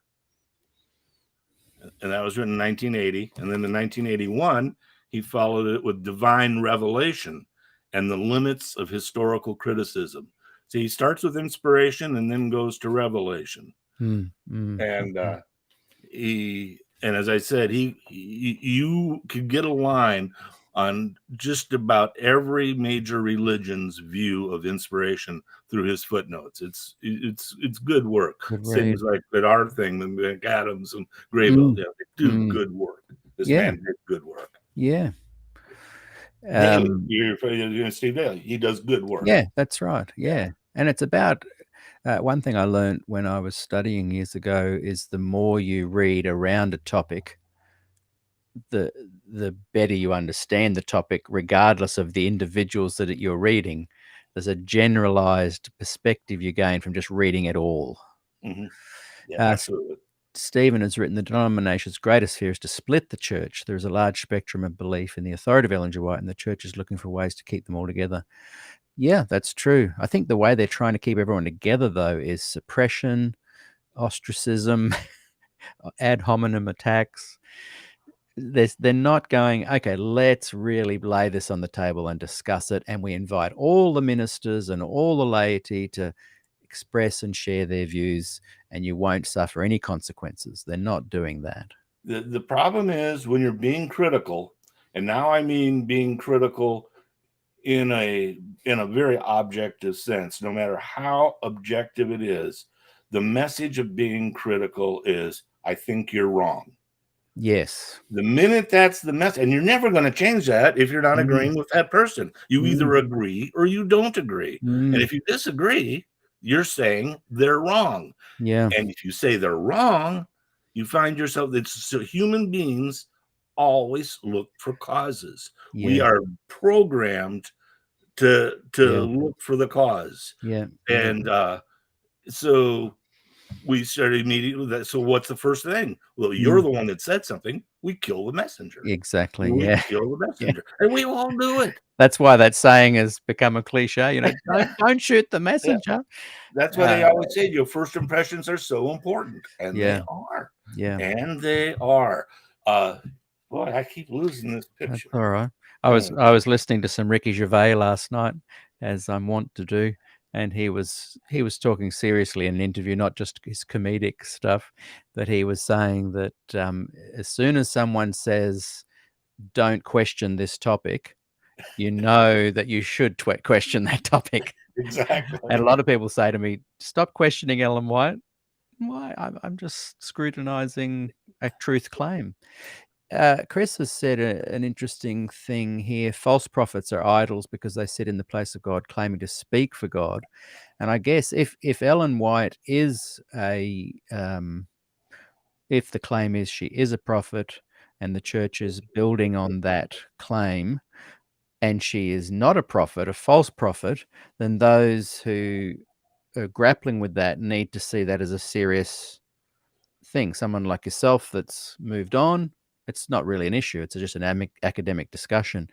But if you're in a church and potentially your prophet is a false prophet, that's something that needs to be considered, I imagine. I've lost you again. Let's see if I can get it. While you're doing that, I'll just bring up another comment Peter has made. And let's see if I can read the whole thing there. There we go. I guess I'm Alden copped a lot of flack for his book within the church. Yeah, he did. He sees the Bible as a case book, not a code book. I can't remember so much his view of Ellen's inspiration, as I'm not so focused on her, but found it personally reasonable. Is he a lawyer? No, he's a scholar academic in the States at one of the... He's just retired, but still respected in that community. He had a big criticism of Steve Daly, and there was some real opposition there. It was just his choice of words. Right. A Bible as a case book, not a code book. Those are two different types of law that lawyers do. Yeah. And Peter goes on to say Ted probably doesn't like his book as he likes a very literal reading of the Bible. That's the other thing, is that Ted Wilson, like we were talking how you left under Neil Wilson, pretty much, and that as you open your eyes back into what's going on within Adventism, it looks identical to me. And the son of the president at the time is in power. That is weird. Okay, I'm look. getting, echoing. Okay, it's good my end, and as far as the audience goes, let's persist. Oh, wait a minute. There we go. How are you going there? There, okay. There, now it's only one. I somehow got two screens. That I was getting an echo out of that. Oh, okay. Let's go on and we'll finish on this topic, the Ramik thing, because he was brought in to say, hey, nothing to see here, paid by them, but very few people know about. Now, there's people watching. I hope they raised some really good questions last week, but they were in the YouTube comments, which disappear immediately after the interview. So if you're watching and you had some questions on Ramik, put them into the comments section there, and we'll bring them up onto the screen. But just over to you, Jim. Tell us, who was Ramik? What is the Ramik report? Was it a valid take on the situation? And did Walter talk to you about Ramik? Was that a... Well, Walter and I, yes, but very little. We were kind of in different places on that. He stuck with his research, and I went off to inspiration and revelation and confronting people that way. Ramik, it was interesting that you used the word, it was his argument valid.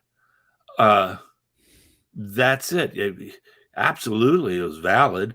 He's an attorney, a top of the line attorney. The issue is it sound? Sophistry is lots of valid arguments. They're just not sound. Right.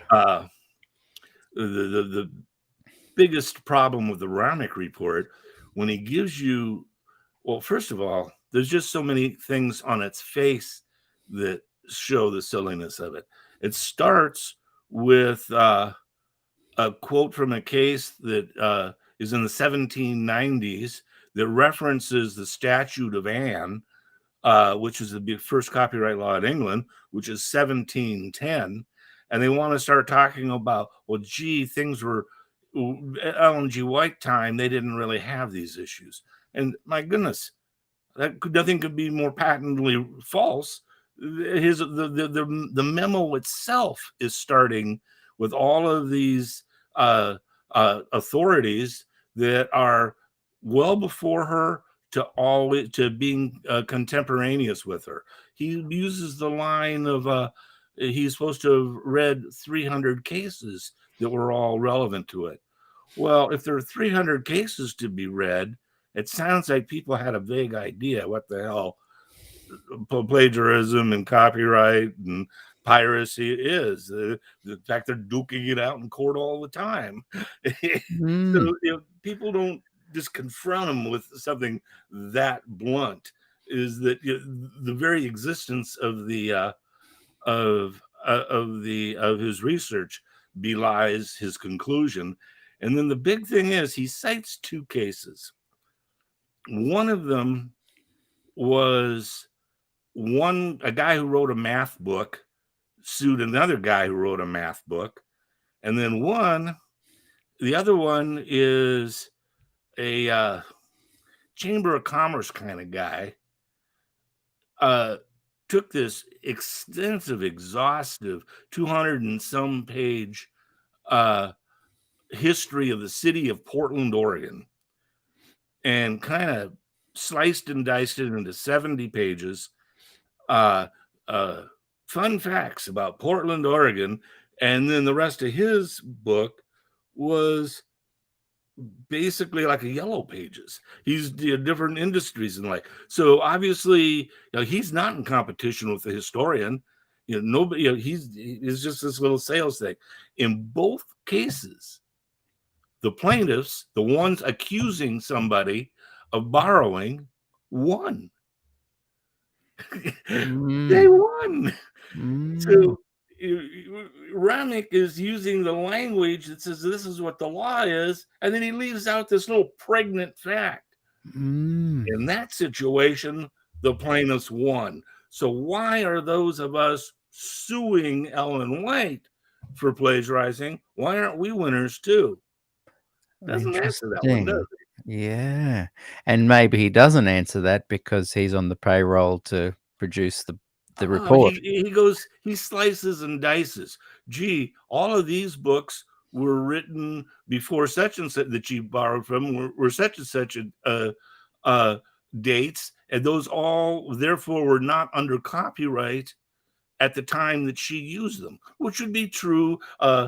Originally the copyright died with the author.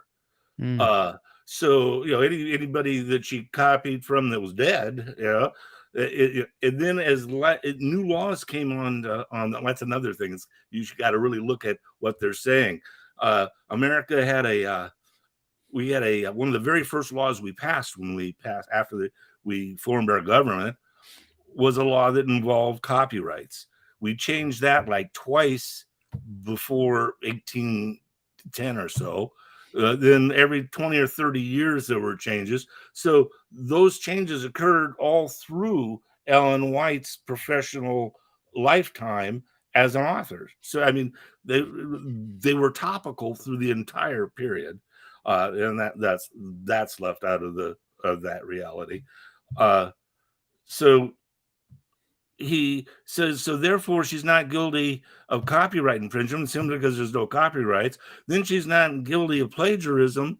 And he kind of used a type of argument that I used on the 300, in that, gee, she can't have been using them for structure and all that and all, because she copied from too many of them to have that happen. And yet you've already earlier read 10 chapter titles in Patriarchs and Prophets that went, word for word type thing right through 11 chapters. And yet somehow Ramik says, well, gosh, because she copied from so many, she's not really exploiting any particular person. Right. See what I was saying? Yes. Yeah. Valid arguments that really are not sound. Yes. If to you say she's not major and minor premises, then it comes out valid. That's all a valid argument is that it hasn't violated the major and minor premises. Whereas sound, you better have some factual basis for your premises, and that's where he went off. He left out the facts of the cases that was his authority. He left out some of the analysis that I just provided you here in terms of how it really would look to a jury of 12 people. It looked to those ministers in Heldsburg. Yeah. Yeah. And he doesn't address the spiritual claim. He says she's not, then at the end he's got some soupy stuff about she was a good person who bore fruit. So I'm a better person for having done this project, he says, to something to that effect, and the church really loved that he happened to be a Catholic. So how more objective could you get? Except that the entire thing is begging the question. The issue, God was not suing her for violating his copyright. No. Yeah. The copyright and plagiarism, all of that had nothing to do with the issue for the man in the pew. The man in the pew is this the word of God or isn't it? Yes or no?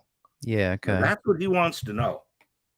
What were Walter Ray's comments after did you chat to him after he'd read the report, the Ramik report? I don't remember. I don't have a direct recollection of Walter's view on the report. He does address it in the White Lie. You can certainly look at the index in the White Lie, and it'll refer to the Ramik report. Walter did a good job of footnoting the White Lie. Yeah, yeah. Imagine if you'd been asked to write that report, the Wagner report. Well, one of the things I sent you was a short-lived periodical, was Adventist Currents, and in the very first issue, I wrote a different. I think it was titled "A Different Verdict." And, yes, that's right. So I haven't read that. And that's that material I sent you before. Yes, so that's in that one of the PDFs there. And that was contemporaneous to the time. I wrote that in 1980, be 81 or 82. Yeah. I'll just bring that up again. If people are interested in getting a copy of what Jim sent me, these resources, and the one that he just mentioned, email me on this address, and I will send that through, plus a couple of other goodies as well. Also, people have said, where can they find my interview with Dr. Alden Thompson? It is season 2, episode 25. At the moment, only available in Facebook. You have to join the Facebook group. The links are in the description below here on YouTube or Facebook. And So come and join the group. I am slowly bringing all of season 2 onto onto YouTube, and there is a group you can join if you're interested in accessing all of that material unedited right now, but it's $5 a month if you want to access that. So yeah, just contact me if you're interested. So just give us a quick summary of your, what did you call it, where your reply would have been. It's pretty much what I've already It's told you. what you've said, yeah, those I points you've pointed out raised. that he Yeah, didn't. yeah. Attorneys put their arguments on what's called all fours. The case that you've already decided had these facts, and this is the decision you made. Facts, decision. That's the precedent, and then you argue the facts in my case are the same facts, or similar enough to the facts in the precedent that therefore you should use the same finding. And that's why it was so important that I say, wait a minute, the plaintiffs in his precedent won, and he's using the language in the case and not telling you how it gets applied, and you're assuming when he gives you his opinion, and I don't think she was a plagiarist, or I don't think she was and you're using his authority rather than the precedent. As I say, when you don't have the facts, you pound the law. That's what he did. He pounded the law. And he answered a certain way because he perhaps knew that church wanted him to answer it that way. Precisely. Well, But that's what I did as an attorney too. yeah, I you get, wasn't looking. My client didn't hire me to be objective. My client hired me to win. Exactly. So in that case, Ramik was very successful. Exactly. Oh, they've used him. Yeah. And in that case too, he wasn't being duplicit. He was hired to do just what all lawyers are hired to do. Is, in a defense situation, you defend your client. You want to win for your client.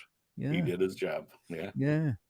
And in some ways, Fred Veltman's report should have been considered more of an objective view, which in some ways it was, but the church didn't use that material to objectively answer the questions. They tended to hide it.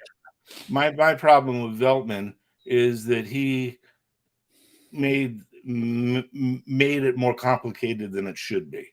Occam's razor comes ultimately is what we're all trying to get to when we do our reasoning. We're finally trying to get to that cutting level of yes or no, and that yes or no has to come. You're just never going to get away from what is it inspired, is it revealed. There's just no, you must go through that portal, and anything else is obfuscation. I wonder why he didn't. I don't think in that full 2,000-page report. I've read the summary. I've read part of the 2,000 report. I haven't read it all. Unfortunately, I have to confess that. But he raised in that letter to you on page 2 that there hadn't been a definition for inspiration. Do you think he did come to a definition of inspiration in that report? No, just the thing we just sent you today. I gave you things where he's obfuscated. He was really blunt at first, being real honest that there's not this, but then the other foot never falls. He never says, and here's what this inspiration is. It's they all lack it. So we understand why Ramik, hired lawyer, did his job, but I can't understand why Veltman. I think nobody has a real answer, and I would argue it's because man created God, not the other way around. I gave you those 2 books by the Methodist guy. The inspiration book, which was the first one I read, I thought was just particularly good and illuminating, and I was really looking forward to it. And the Revelation book is 20 pages longer, and he ends up on crashing on the same shoals that Adventists are with their concepts of inspiration and revelation. It boils down to a but for. there has to be a divine act. What is the divine act? God didn't dictate it. Okay, well, it's got to be in the original, so that's begging a question. What kind of a message is? And if you only saw the original, you'd know I was right. Yeah, but that was a satisfactory answer at first. In the 19th century, they came up with the autographs are inerrant. And I mean, these are people at Harvard, Yale, and all the big theological seminaries of the schools of the 19th century, and they think they're saying something intelligent, and it's mind-boggling. We can't figure out how Ellen G. White could have had this bad of conduct. Well, I find myself so often when I'm reading this intellectual stuff, it's why are these smart people so dumbly seeing that they have that's something that I often grapple with too. Incidentally, did Ramik talk about Connie Berenhausen? Just in passing, he used. It's been a while since I read the Ramik report. Now I'm not going to answer off the top of my head. Yeah. What about Veltman? To lose confidence in my. Did Veltman talk about Connie Berenhausen? No. He just did a portion of the 15 chapters. It was a different portion, and the Connie Berenhausen thing kind of buried itself because it happened so early. So she just avoided. They took what she did copy of them off the market immediately, and then she never reused that material.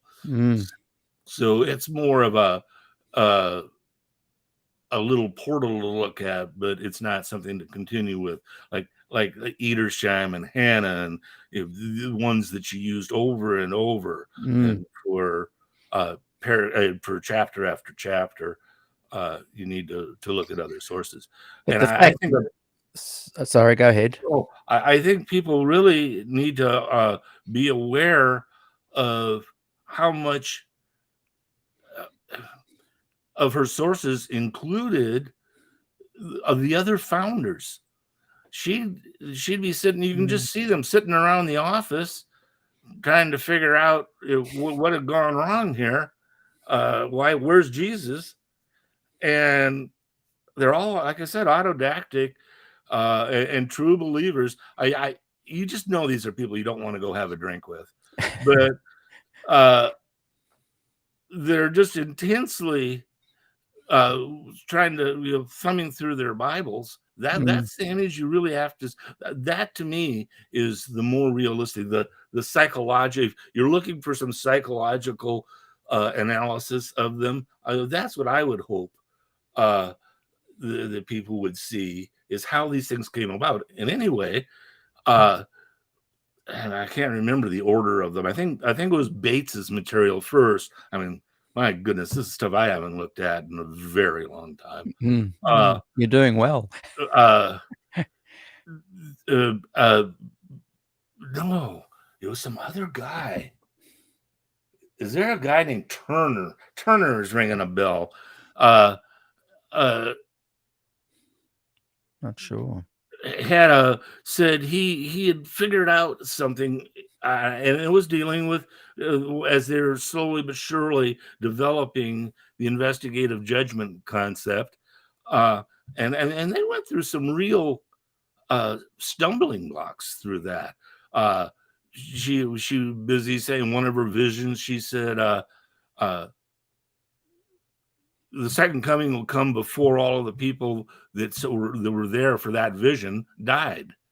Well, I mean, Adventists were literally keeping track of everybody. That's right. Yes, the food for worms vision. Yeah. Yes. There was a list of names there, and she said some will be here when Jesus returns soon. Others will be food for worms. People kept that list of names. So now now I'm really getting out on a very shaky limb, but she did have the old rock in the face when she was 9 years old, I think it was. Mm. That's right here. That is right behind there is all the interconnections to your prefrontal lobe. And the prefrontal lobe is who you are. And it occurs to me that perhaps she just did not, how she was reading her books, and she read and read, and she had night dreams. Remember, that's another thing too. She really had visions only about the time that James was alive. Soon after James dies, all of a sudden there are I guess there was a few visions, but very few. I mean, I bet you there's not a half a dozen There were visions. very few, and he didn't. Oh, yeah, after he died. Yeah. But there was a time after 1851 where they were all thinking Jesus was coming back after the 7 years after 1844, and that's when she made that vision, Okay. that claim about the worms. Some will be food for worms. Yeah. He didn't even print her visions after that for a while because he knew people were going to say, "Hey, she said this and it didn't happen." Yeah. And then you're right, after he died, there was a drop off big time. So an awful lot of her quote unquote spiritual messages was actually the work of other founders. She sort of ratified them. Yes. She was more confirmative than predictive. Yeah, exactly. And back to the Connie Berenhausen, the rapid removal of her version of the book off the shelves indicates they knew that there could be some serious copyright issues in their day. They were confronted. Yeah. The publisher, Connie Berenhausen's publishers, contacted the review, Herald and Review. No, that was all very legal. That was a demand, the same as if a client came to me and said they were defamed by so and so. Yeah. First thing I would do is send out a letter. That's what happened. The publisher's lawyers sent a letter, and so what they did was just quickly get it off. Yeah. Okay, Exactly. Yeah. in other words, everybody's playing by the rules there. Yeah. And to me, though, that indicates, with a lot of people say that, oh, copyright was different back then. To me, that's an indication. Yeah, sure, it was different, but there were certain rules that applied, and they didn't want to be taken to court, so they took it. They did the right thing. Well, let's wrap up with a few quick comments and questions we've got here. If I can steal you for another 5 minutes, I've loved having this interview. It's fantastic, been fantastic. Thank you for taking the time. We've got, I think, Debbie Cozier, who's written, as a writer, ghostwriter, I very much resonate with Fanny Bolton, a journalist rewriting, editing her books. Copyright was always a problem.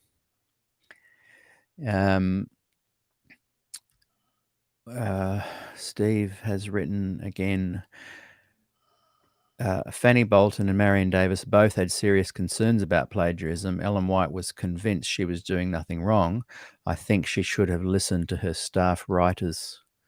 And she didn't. She tended to just fire them for a while. And Davis was with her a long time. Yeah. Oh, yeah. A real long time. Yeah. And she was brilliant. Like, I think when I've read some of the rough drafts in here from Ellen, and then I've read the original works from Etta Scheim or whoever else, and then I've read Marion Davis's reworking of both Ellen's and the original. It's beautiful. Like, you open up almost any page of Desire of Ages and you go, boy, that's just liquid gold poetry flowing out there. Marion Davis was very skilled at making Ellen's material just come alive and sound beautiful. I think she was a beautiful writer. But then think about what the process must have been. After Davis did her magic, it still had to go back to Ellen. Oh, yes. In other words, Yeah. Ellen puts the holy water on it. Yeah. Yeah. And that, And the true believer is going to argue that that's the way inspiration works then. yeah. And so when you were confronted with these truths and revelations of how the church responded, how Ellen White did her thing, you left the church. Again, it's because I found the parallel problem Christian. In other words, I couldn't do what those did who just stayed in a church. To me, I saw the problem. I very much found the same issues with the Bible. Yes, that's right. You extrapolated it again and again as you further analyzed and looked at things. Yeah. Yeah. And that gives you an that solves interesting a lot of perspective problems as for well. me. Yeah. That solves a lot of problems. What's one of the big concerns that people have? Well, if there's a God, why is there so much misery? That doesn't bother me. There Yeah. is no God, so that's not an issue. That's not a cross for me to bear. Yeah. Yeah. I'm ready to blame man for man's condition right out the chute. Yeah, exactly. Yeah, that certainly takes away a lot of the angst in the Now the debate. Adventists would be saying, "Well, you see, you would be God. You're doing what doing what Christ did, what Satan tried to tempt Christ with, and so you just made yourself God." No, remember we're talking about how shitty things are, and I blame man. Yes, So yeah. that I actually did a good thing for God. Yes, yes. Took him off the hook. Yes, yes. And we've got Mevin Whitaker. Hi, Mevin. Good to see that you're watching the show today. Ramik was a Roman Catholic. That would have been a great moral compass for the General Conference. Yeah, kind of ironic, isn't it? A church that has made the Catholic Church the Antichrist. I know. Has gone to seek the help from the Antichrist. Who gave him that opinion? The little horn. Yeah, yes, yes. Oh, classic. I'm becoming more and more aware that there's this incredible resources that come through my door through these interviews. So if there is any clever, skilled person that is willing to donate some of their time to help me build a website that we could just link all this stuff to, then we can just easily add the link. And so, yeah, if there's someone watching that is skilled in that level, and if I think anybody's got a definition of revelation or inspiration, mail it in. mail it in. Yeah, an official one. Yeah. Sure. So I'm not sure. There's a conversation going on in there that's separate a bit to our conversation, but that's good. That's what I love about SDAQ&A. It's a community where people, make friendships and have conversations that are not necessarily on topic. Let's bring in this Stephen again. And Stephen, did we talk about doing an interview about, I won't say what it was, but just send me a message. I think we started chatting about doing an interview. Would love to continue that chat if my memory serves me right. The rock to her face made her highly suggestible to influence by others. I often wonder how much of her visions were more like hallucinations or dreams. That's just beyond my purview. And thank you, Jimmy James. I love this channel. We love it too. Thank you. It's a huge amount of fun.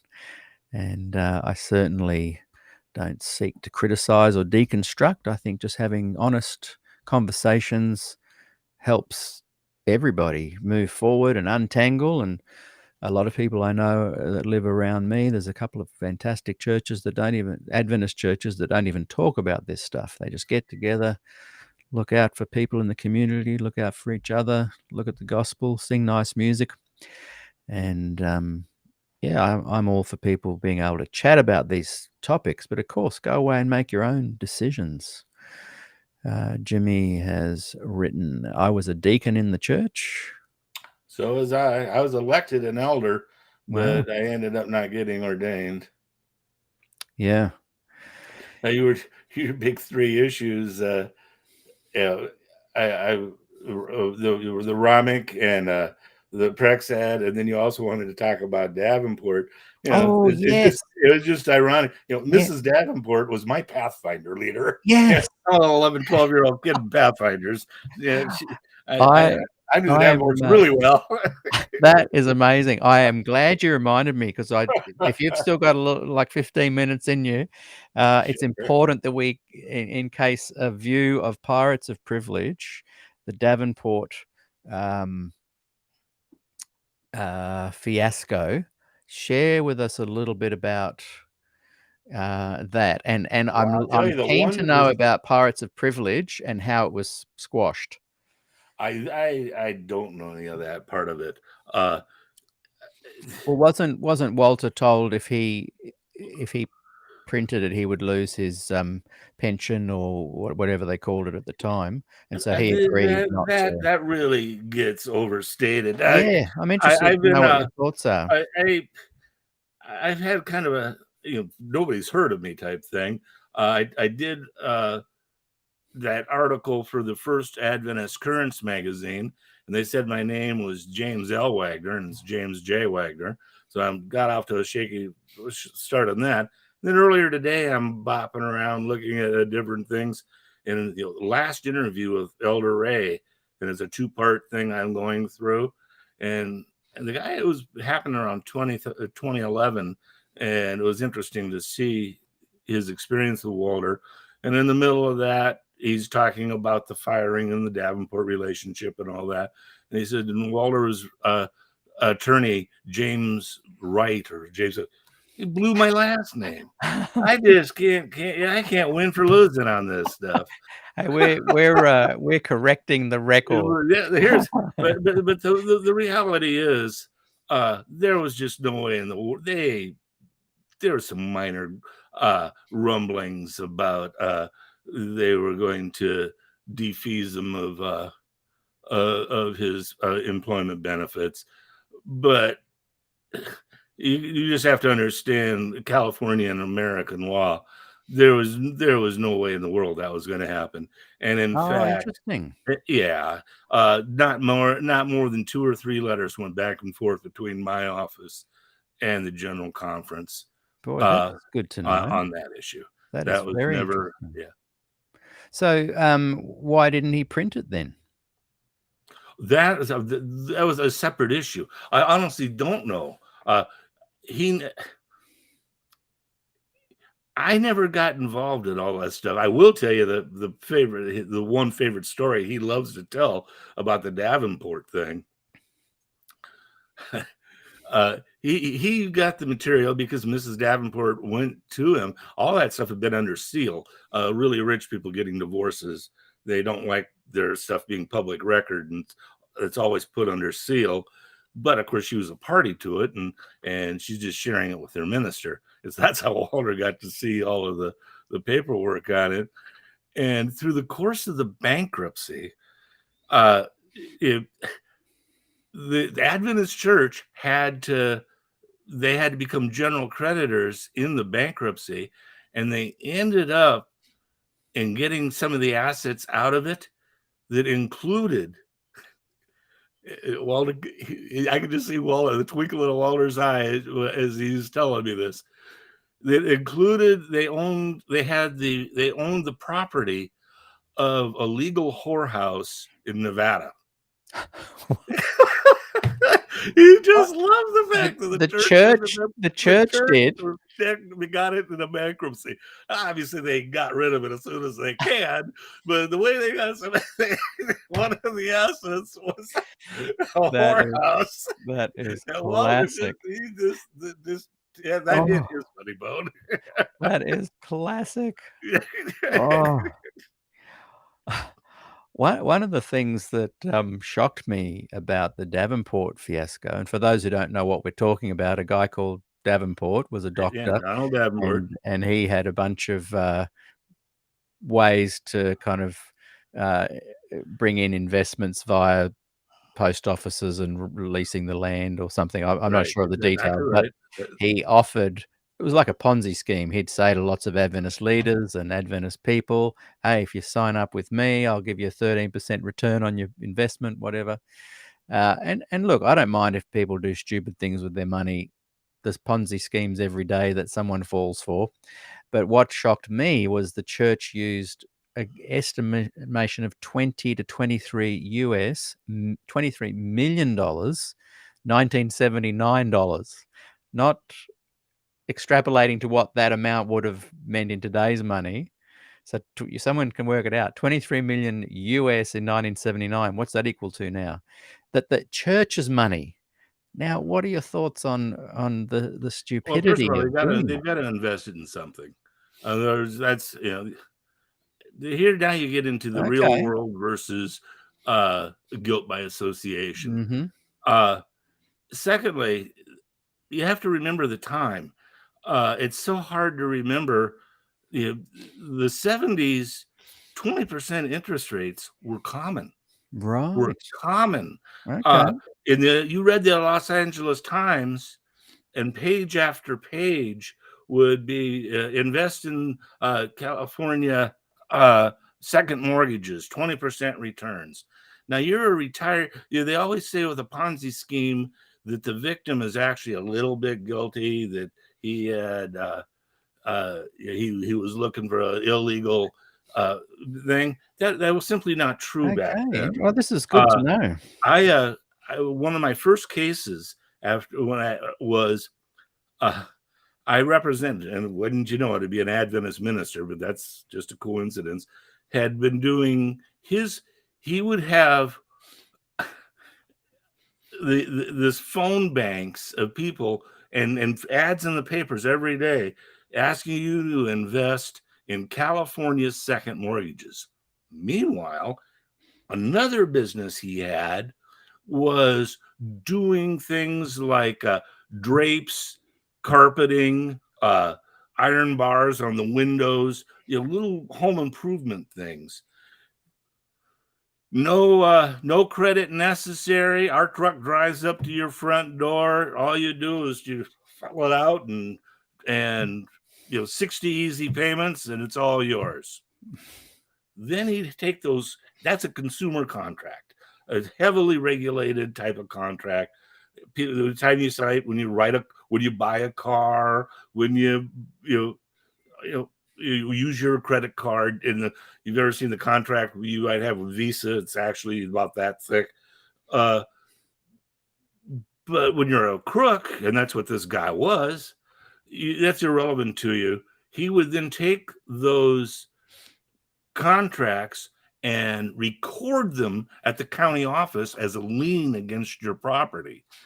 So he's getting his worthless paper from these homeowners that are so desperate to get what they're getting that they're literally having to put a lien on their home for $5,000 thing. And their homes back then were worth $150,000. So $5,000. If you have that kind of a house, you should not be looking for that thing. Mm. And so now he would bundle those, and that investor who's going to invest in California's second mortgages is actually buying these consumer contracts. Right. And he's paying these big, huge interest rates. And I ended up representing, there was 800 victims, and I ended up representing 104 of them. I was kind of the tail that wagged the dog in that case. And first thing I offered everybody, we got all the lawyers in the room, they're all these big firms. I'm this little guy with a shingle, and I had more clients than any of them. And I said, we really need what would be the cheapest for the victims is if we all just agreed to get what we can out of these contracts and splice it up and not spend all the money going to the lawyers. Well, obviously they didn't like that argument, mainly because you had to have a rule of thumb for what you're going to do with these contracts. because they weren't true mortgages. And what was the intent of everybody and like, and I had done my homework and said, well, whatever else was involved, the people that invested thought that they were mortgages, and intent matters. And in California, it was loaded and all that. So all of these people are in various stages of getting these contracts in return for money that they had put in. Some of them had most of their had most of these original contracts. Some of them hadn't gotten them yet, and everyone else is somewhere in between. And I made a motion early in the case that if you have the original contracts, you can be out of the bankruptcy, and that hurt all the later people. But again, now I'm an attorney, and my 100 people pretty much had those contracts. Yeah. And you were fighting for them. But my point then is when Davenport was offering this, he originally, it was another person that, there we go again, losing you, Nancy Pelosi's husband, got very, very rich doing government contracts. It was a legitimate, Davenport started out legitimate. Okay. That's really important to understand. And there's, he had always been, our church, the Long Beach Church was a pretty important church in Southern California, especially in the 50s and 60s. And then they kind of fell on hard times. And that's why they brought Walter in, by the way. Walter had quite a reputation for turning churches around. Really? Oh, he built schools, he built churches. Wow. Walter was a great minister that way. I mean, he could manage. So with the Davenport thing, I realize I'm sounding like I'm defending all of the. Well, I was going to ask why was I'm just trying to say there's a legitimate. There's a side it to it. wasn't all larceny, is my point. No, and you can see how people would get on board based on his earlier credibility. Right. But are you saying that he later kind of became a bit he had corrupt, a young girlfriend? Yeah, he had a young girlfriend that just was spending the money faster than he was bringing it in. Right. I mean, we got the same thing happening in LA right now. It makes it making the front pages of our newspaper. There's this attorney who I happen to have in law school as a professor, who is quite a top-notch plaintiff's attorney, and he had this weekly radio program on ethics. And every Saturday for an hour and a half, you get these little lectures on ethics. And he was always kind of a good guy to me. I used to refer him to people that had complex things. And he ended up on his third or fourth marriage, marrying this young thing who ended up being one of the original housewives of Beverly Hills, that television show. And she's spending the money faster than he could bring it in.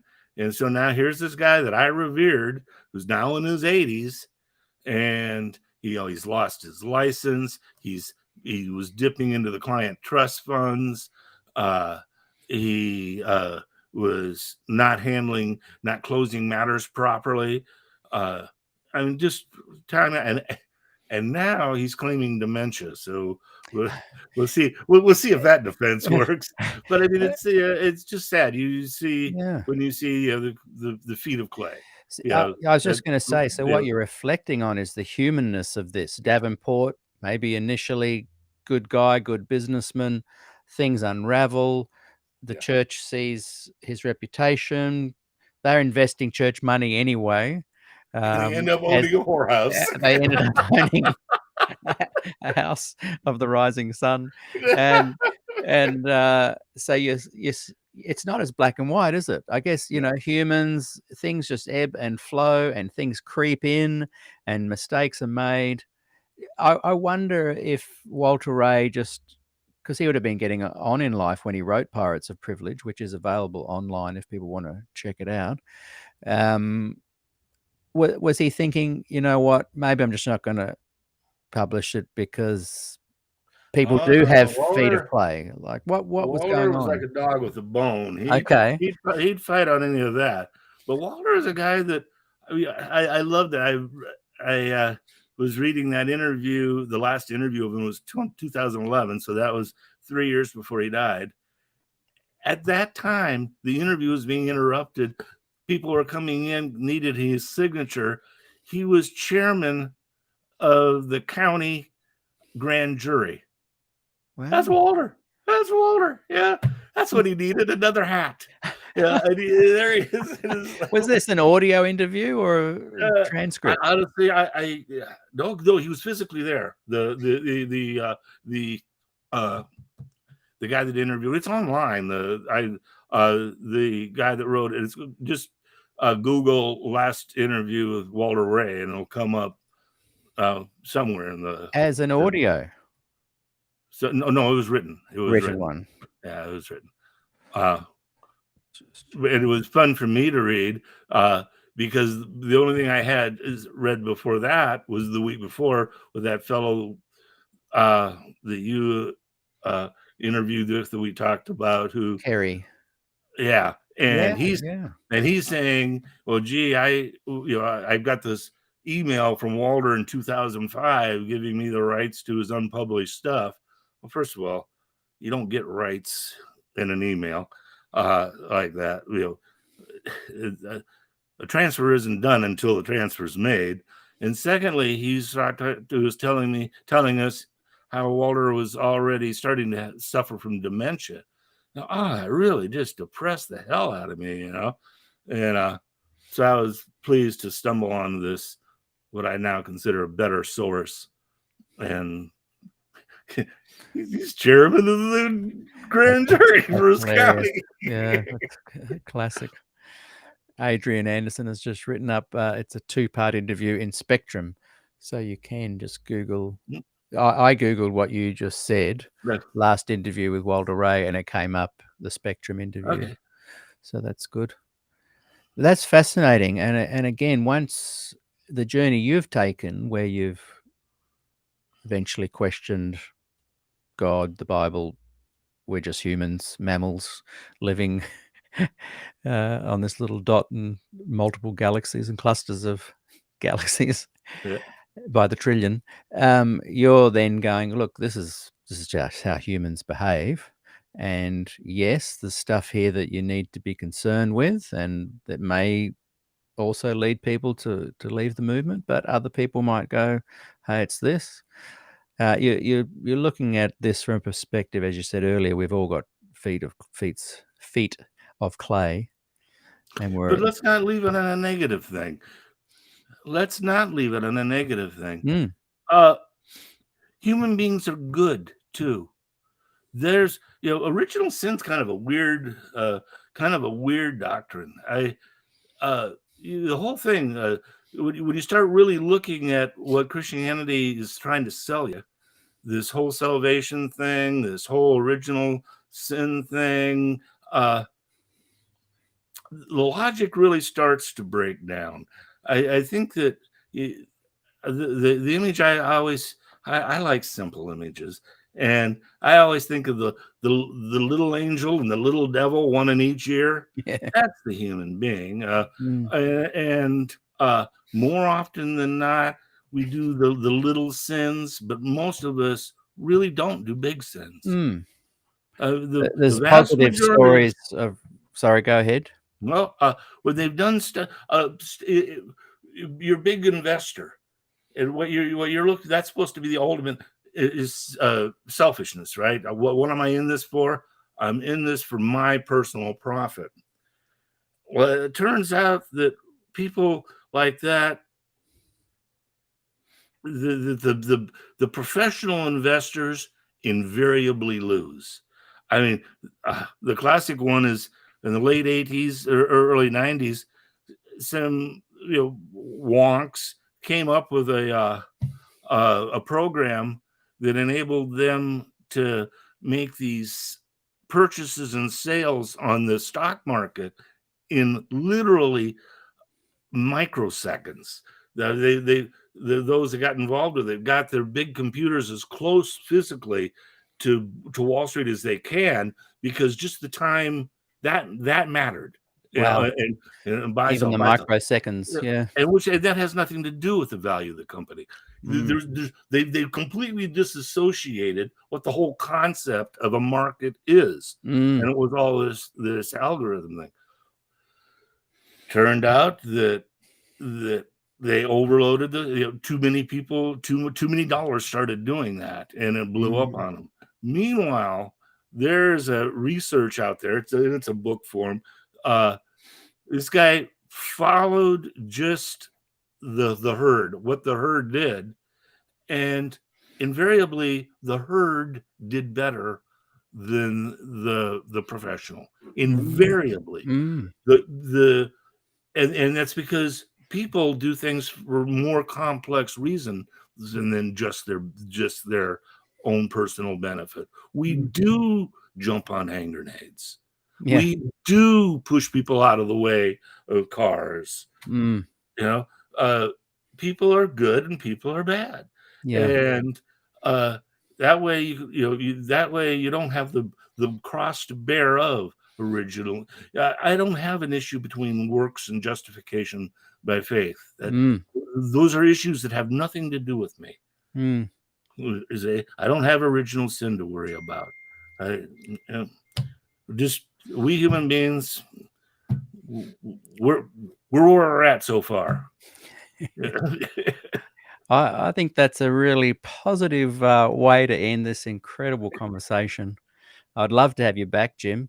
I'd be pleased to. Yeah. I enjoy this. I'm touching, like I said, I haven't touched this stuff in 30 years. Yeah, it's fantastic. I'm really happy I found that article. I'll be sending that to you. Thank you. I'll be compiling that for everyone. Just a quick reminder, email me on this address. And we'll leave it there. Thank you, everyone, for watching. Thanks so much, Jim Wagner, my very special guest. Until next time, everyone, we'll look forward to seeing you. Oh, hang on. What am I doing here? What buttons am I pressing? We'll look forward to seeing you all again soon. See you later. Yeah.